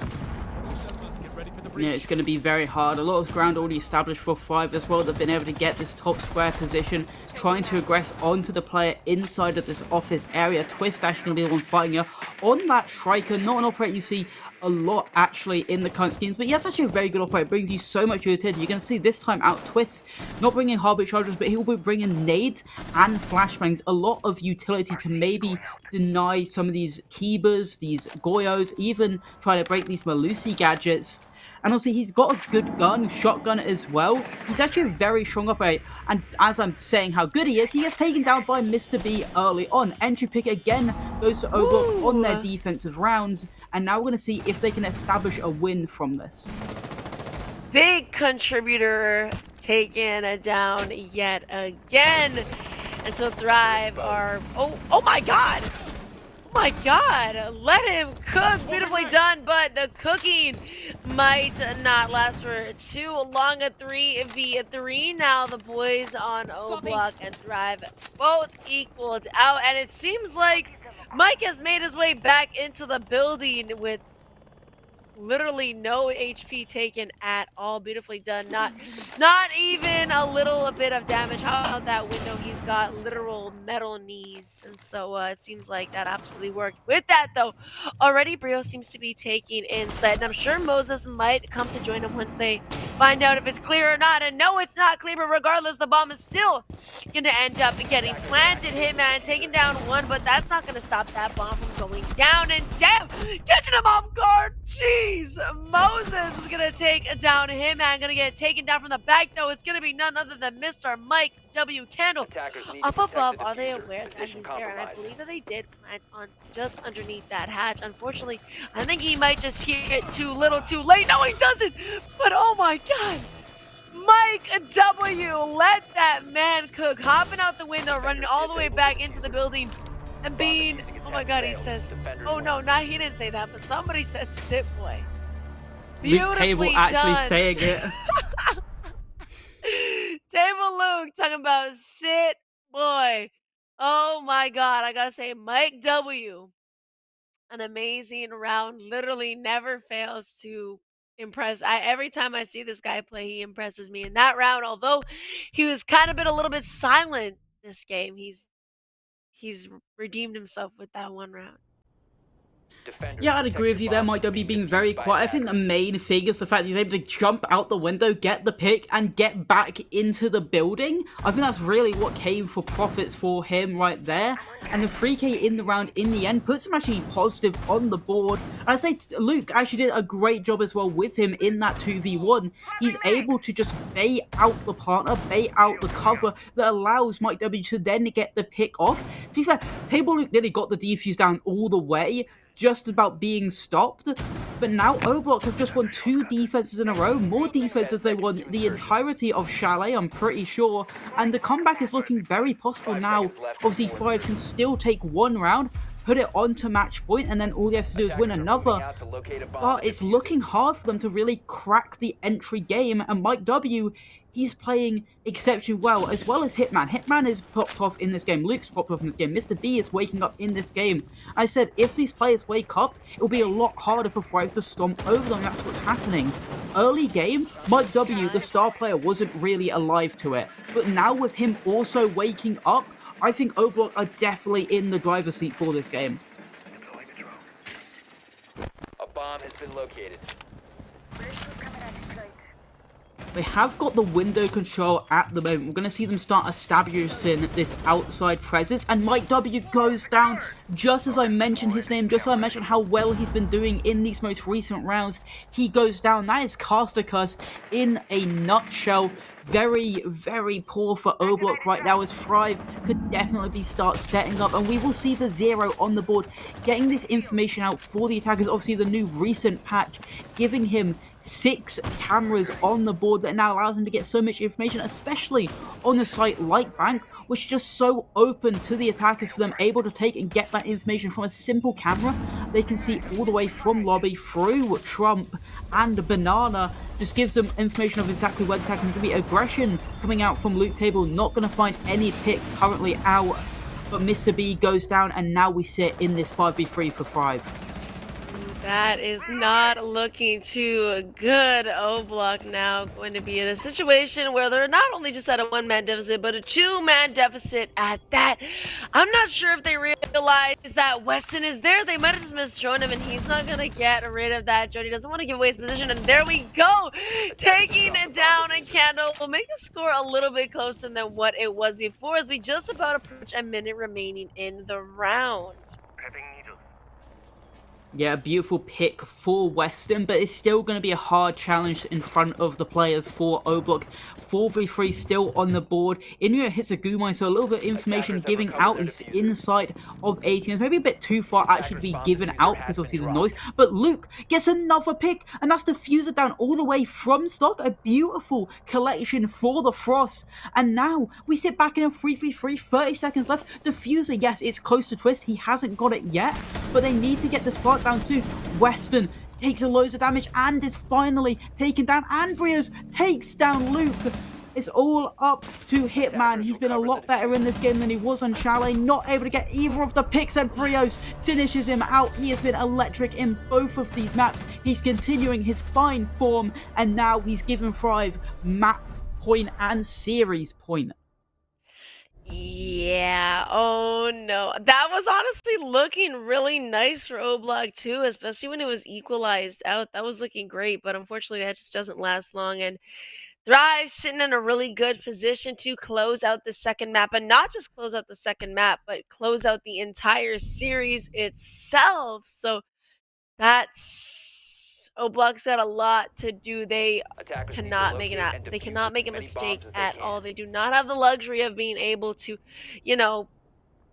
have a little mistake here, lose around there, lose a couple bodies. No. We have to play perfectly for these next 3 rounds if they even want to think about winning this and going map 3. Because, I mean, even if they do win the next 3 rounds, you still got OT to worry about. Yeah, exactly that. We're going to see how they coexist, how they cooperate in this round. Obviously, last time they played with a lot of aggression. I feel like Thrive will be ready for it this time round. They actually nearly went to the wrong bomb site. They actually had the top floor bomb site selected for basically up until the last 3 seconds. And we will see more aggression, though, coming out from Mike W. A Boss G spawn peak, looking for any player coming out from that area, but there's going to be none for his eyes. And he's going to run back, maybe. He stops for the lion charge, forgetting that his device actually denies it. But the camera in open area will give them so much information on these main players roaming around in this area as well, blowing up that Fenrir mine as well, so they can easily just jump into this printer window without being blinded by that purple gas. And so nothing, I mean, no spawn peaks, no nothing has come out on the board as of right now, but Mr. Young Step of Luke, or Big Step of Luke, sorry, might just make a big step of play, and so he does. Taken down again. This is another time where the main contributor for the boys on Thrive, Mr. Twiz, is taken out early. That's going to be unfortunate. The boys on Thrive looking to see if they can equalize out that score, but with Hitman taking down yet another, it's going to be an even further step and an even a bigger hole to fill. Now they are going to be at a 2-man deficit with about a minute 45 remaining. I'm pretty sure that's exactly how this basement site started last time. Luke got that opening pick onto Twist. So right now, those two players are just fighting back and forth for this opening kills, for these opening engagements. Mike W still being on this top floor, not fully cleared out by the sides of Thrive. Could come back to bite them in the ass when they go down for this execute. Hitman also still on this top floor. But he's nearly getting wallbanged, but Brio's just about missing his Hitman not being able to land the shots either, but he's at least able to get back to site with his life. Oh my gosh, you kind of got me a little bit excited when you said that, Milo. I never heard you say nothing like that before. That's a little bit interesting, but as a minute approaches on the round, Oblock are even in a better position, especially as time starts to... Okay, oh my god! Jesus, Mike W, let them cook. And with that, Mr. Luke is also going to get another pick. He's doing great now. Honestly, I didn't have the highest expectations for Luke, but this round he's definitely shown up, and I'm liking that. Even just this whole game in general, he's definitely doing a lot better than previously. The on O-Block are going to win out that round. Beautiful. I believe that was a flawless. Correct me if I'm wrong, but was that not just a flawless? That was a flawless round. Beautiful plays from both Hitman, Mr. B, Mike W, and Luke. Of course, Luke doing great in this game, honestly. With the opening pick engagements he's been having, it's been beautiful. And O-Block have done so well. They forced Thrive to take a timeout. O-Block haven't used a single timeout. Thrive, despite looking so dominant in both maps, have used one. So it's very surprising. Maybe they just have to figure out a way to slow down O-Block's momentum, because they've looked strong in most of their defending rounds. A little blip on that top floor bomb site, which, to be fair, they will have to go back to at some point. Weston saying he may need to quit again. Isn't putting the best numbers up, but he's still doing some stuff for his team to allow them to keep going back through this game back up. As it's always a 5v5, it's never a 4v5. You can't win off a 4v5. So at some point, Weston will have to do something in this game to maybe put them forward, to help them, to get them back, maybe even to overtime and maybe even to map 3. Actually, I'm not gonna lie, I was like, Oblak doesn't seem like it's possible that they can come back. But after that last round, I think I gotta bite my tongue a little bit, because that was incredible. And I hope that they can bring the same sort of mentality, that same sort of coordination and teamwork that they brought that round over into this round as well. I gotta say, I think the rounds that Thrive usually kind of end up losing out on is the rounds that Twist ends up dying first. I think that the rounds that Twist ends up getting first pick most of the time, I think that they've lost it every single time. I believe so. I mean, it sounds right. These obviously was first picked both of those basement rounds. They ended up losing them both very dominantly. I'm pretty sure the first time when they went to basement, it was actually 4 people left alive, and then it was flawless. So basically 2 flawless rounds on that basement side. And I think it comes down to Mike W and Luke just being able to be so aggressive early on those roaming positions.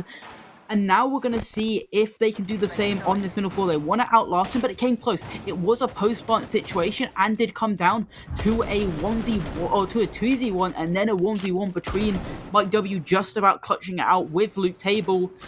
And they're going to see if they can still have the same impact on this round as they've been having for this entire game. Obviously, Mike W was able to get away with that jump out, but just not able to actually get the kill in the end.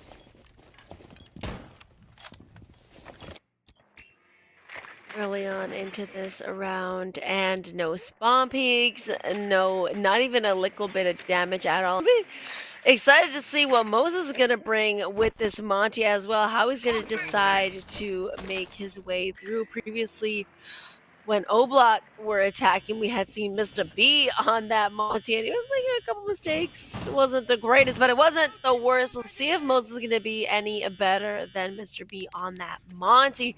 But again, we're kind of late in this round, and we're not seeing too much. And as I say that, a first pick is going to come out. Mr. B is going to get taken down, but an instant refrag is going to come out, a 4v4 playing field, and it seems like Tellers is going to be a 4 Thrives, a taking. It seems like they might be kind of sandwiching the poor Malusi, and so they do. Twiz is going to take down Mr. Smith and Wesson, and we're going to be on a 3v4 in favor of the boys on Thrive. Can Oblak bring it back and then take the lead? I think Moses is just waiting for a good time to come in whenever comms are ready to basically just make his way through and get that bomb planted, or at least push these defenders into awkward positions. Yeah, it's looking like they want to plant behind that kitchen desk, just like how Oblak did in their last attacking round. But with this man disadvantage, it's going to be very hard for Oblak to come back, especially with them fully squandering the kitchen control they had. As you see, Hitman, the main player that probably would have been playing in kitchen behind his Azamo keeper barriers, will actually be all the way inside of open. But instead, Rios is pushing deep. He isn't going to be going for that kitchen plant, but he's pushing so deep, and I don't think they know he's actually this deep. But will he be taken down? No, he's now been pushed into a corner, but Mike W saves the life of Hitman, and now he's in an awful position. But so is Hitman, but Hitman can maybe get away. He gets a double! No. Hitman, beautiful on the round, and somehow survives. No, he gets taken down by them. No, he misses the second bash! But he then eventually does get it. It's now up to Mike W in this 1v2, taken out by Twist. Moses with honestly awful Monty play, but he gets away with it in the end. Thrive wins 7-4, a 2-0 win. And now Thrive look have a great advantage in their group. No way! Oh my gosh. I honestly, that came down. I really did not know who was going to end up winning that out. That is so unfortunate on the side of Oblak. That was genuinely so... That was genuinely so close. Oh my god, I like, my mouth was open basically the whole time. I mean, it was weird for Moses to push deep with that Monty. I think it was actually a very poor play, because if the player deep open just pops up, he can definitely shoot Moses in the back of the head as he's dealing with or trying to deal with Hitman. But Hitman does really well to just dip and dive, staying alive for so long, nearly keeping alive from the Monty, but somehow, some way, it's still able to be done for 4-5, and they win the game out. They win the final round, and they take the series 2-0, getting a great start in their group.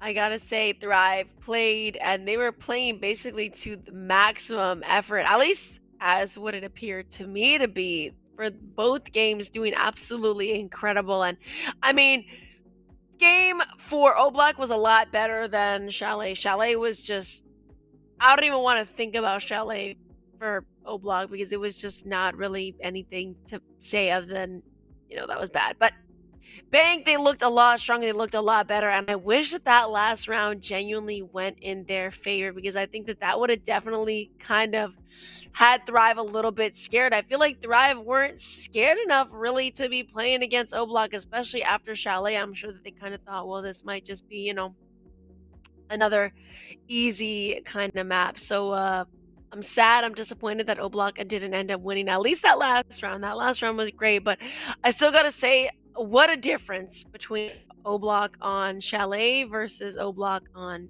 Bank.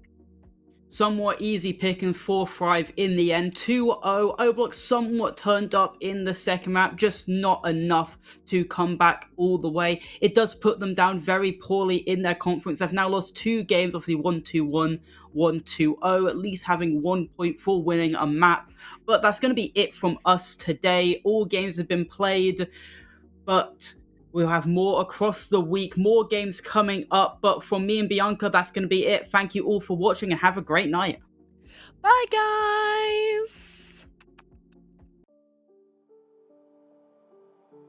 Mama said you're meant to burn as bright as a star among the midnight sky. All the pressure blinded me, but now I see I'm no different from the rest. You said I'd fly away, but my walls have kept me down. Now I'm lost and I'm afraid, and I'm close to hit the ground. You said I'd fly away. You said I'd fly anyway, but I keep on falling.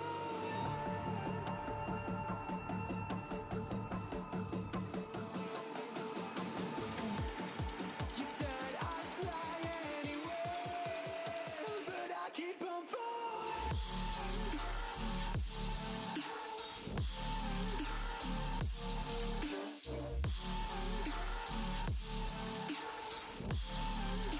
But I keep on falling.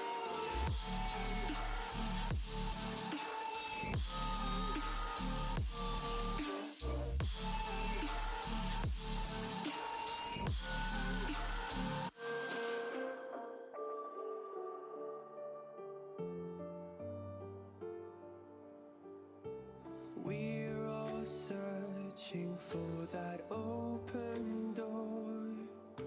Show me proof that there is something more. I just hope I am okay with the choices I make. Maybe then I'll understand. You said I'd fly away, but my walls have kept me down. Now I'm lost and I'm afraid, and I'm close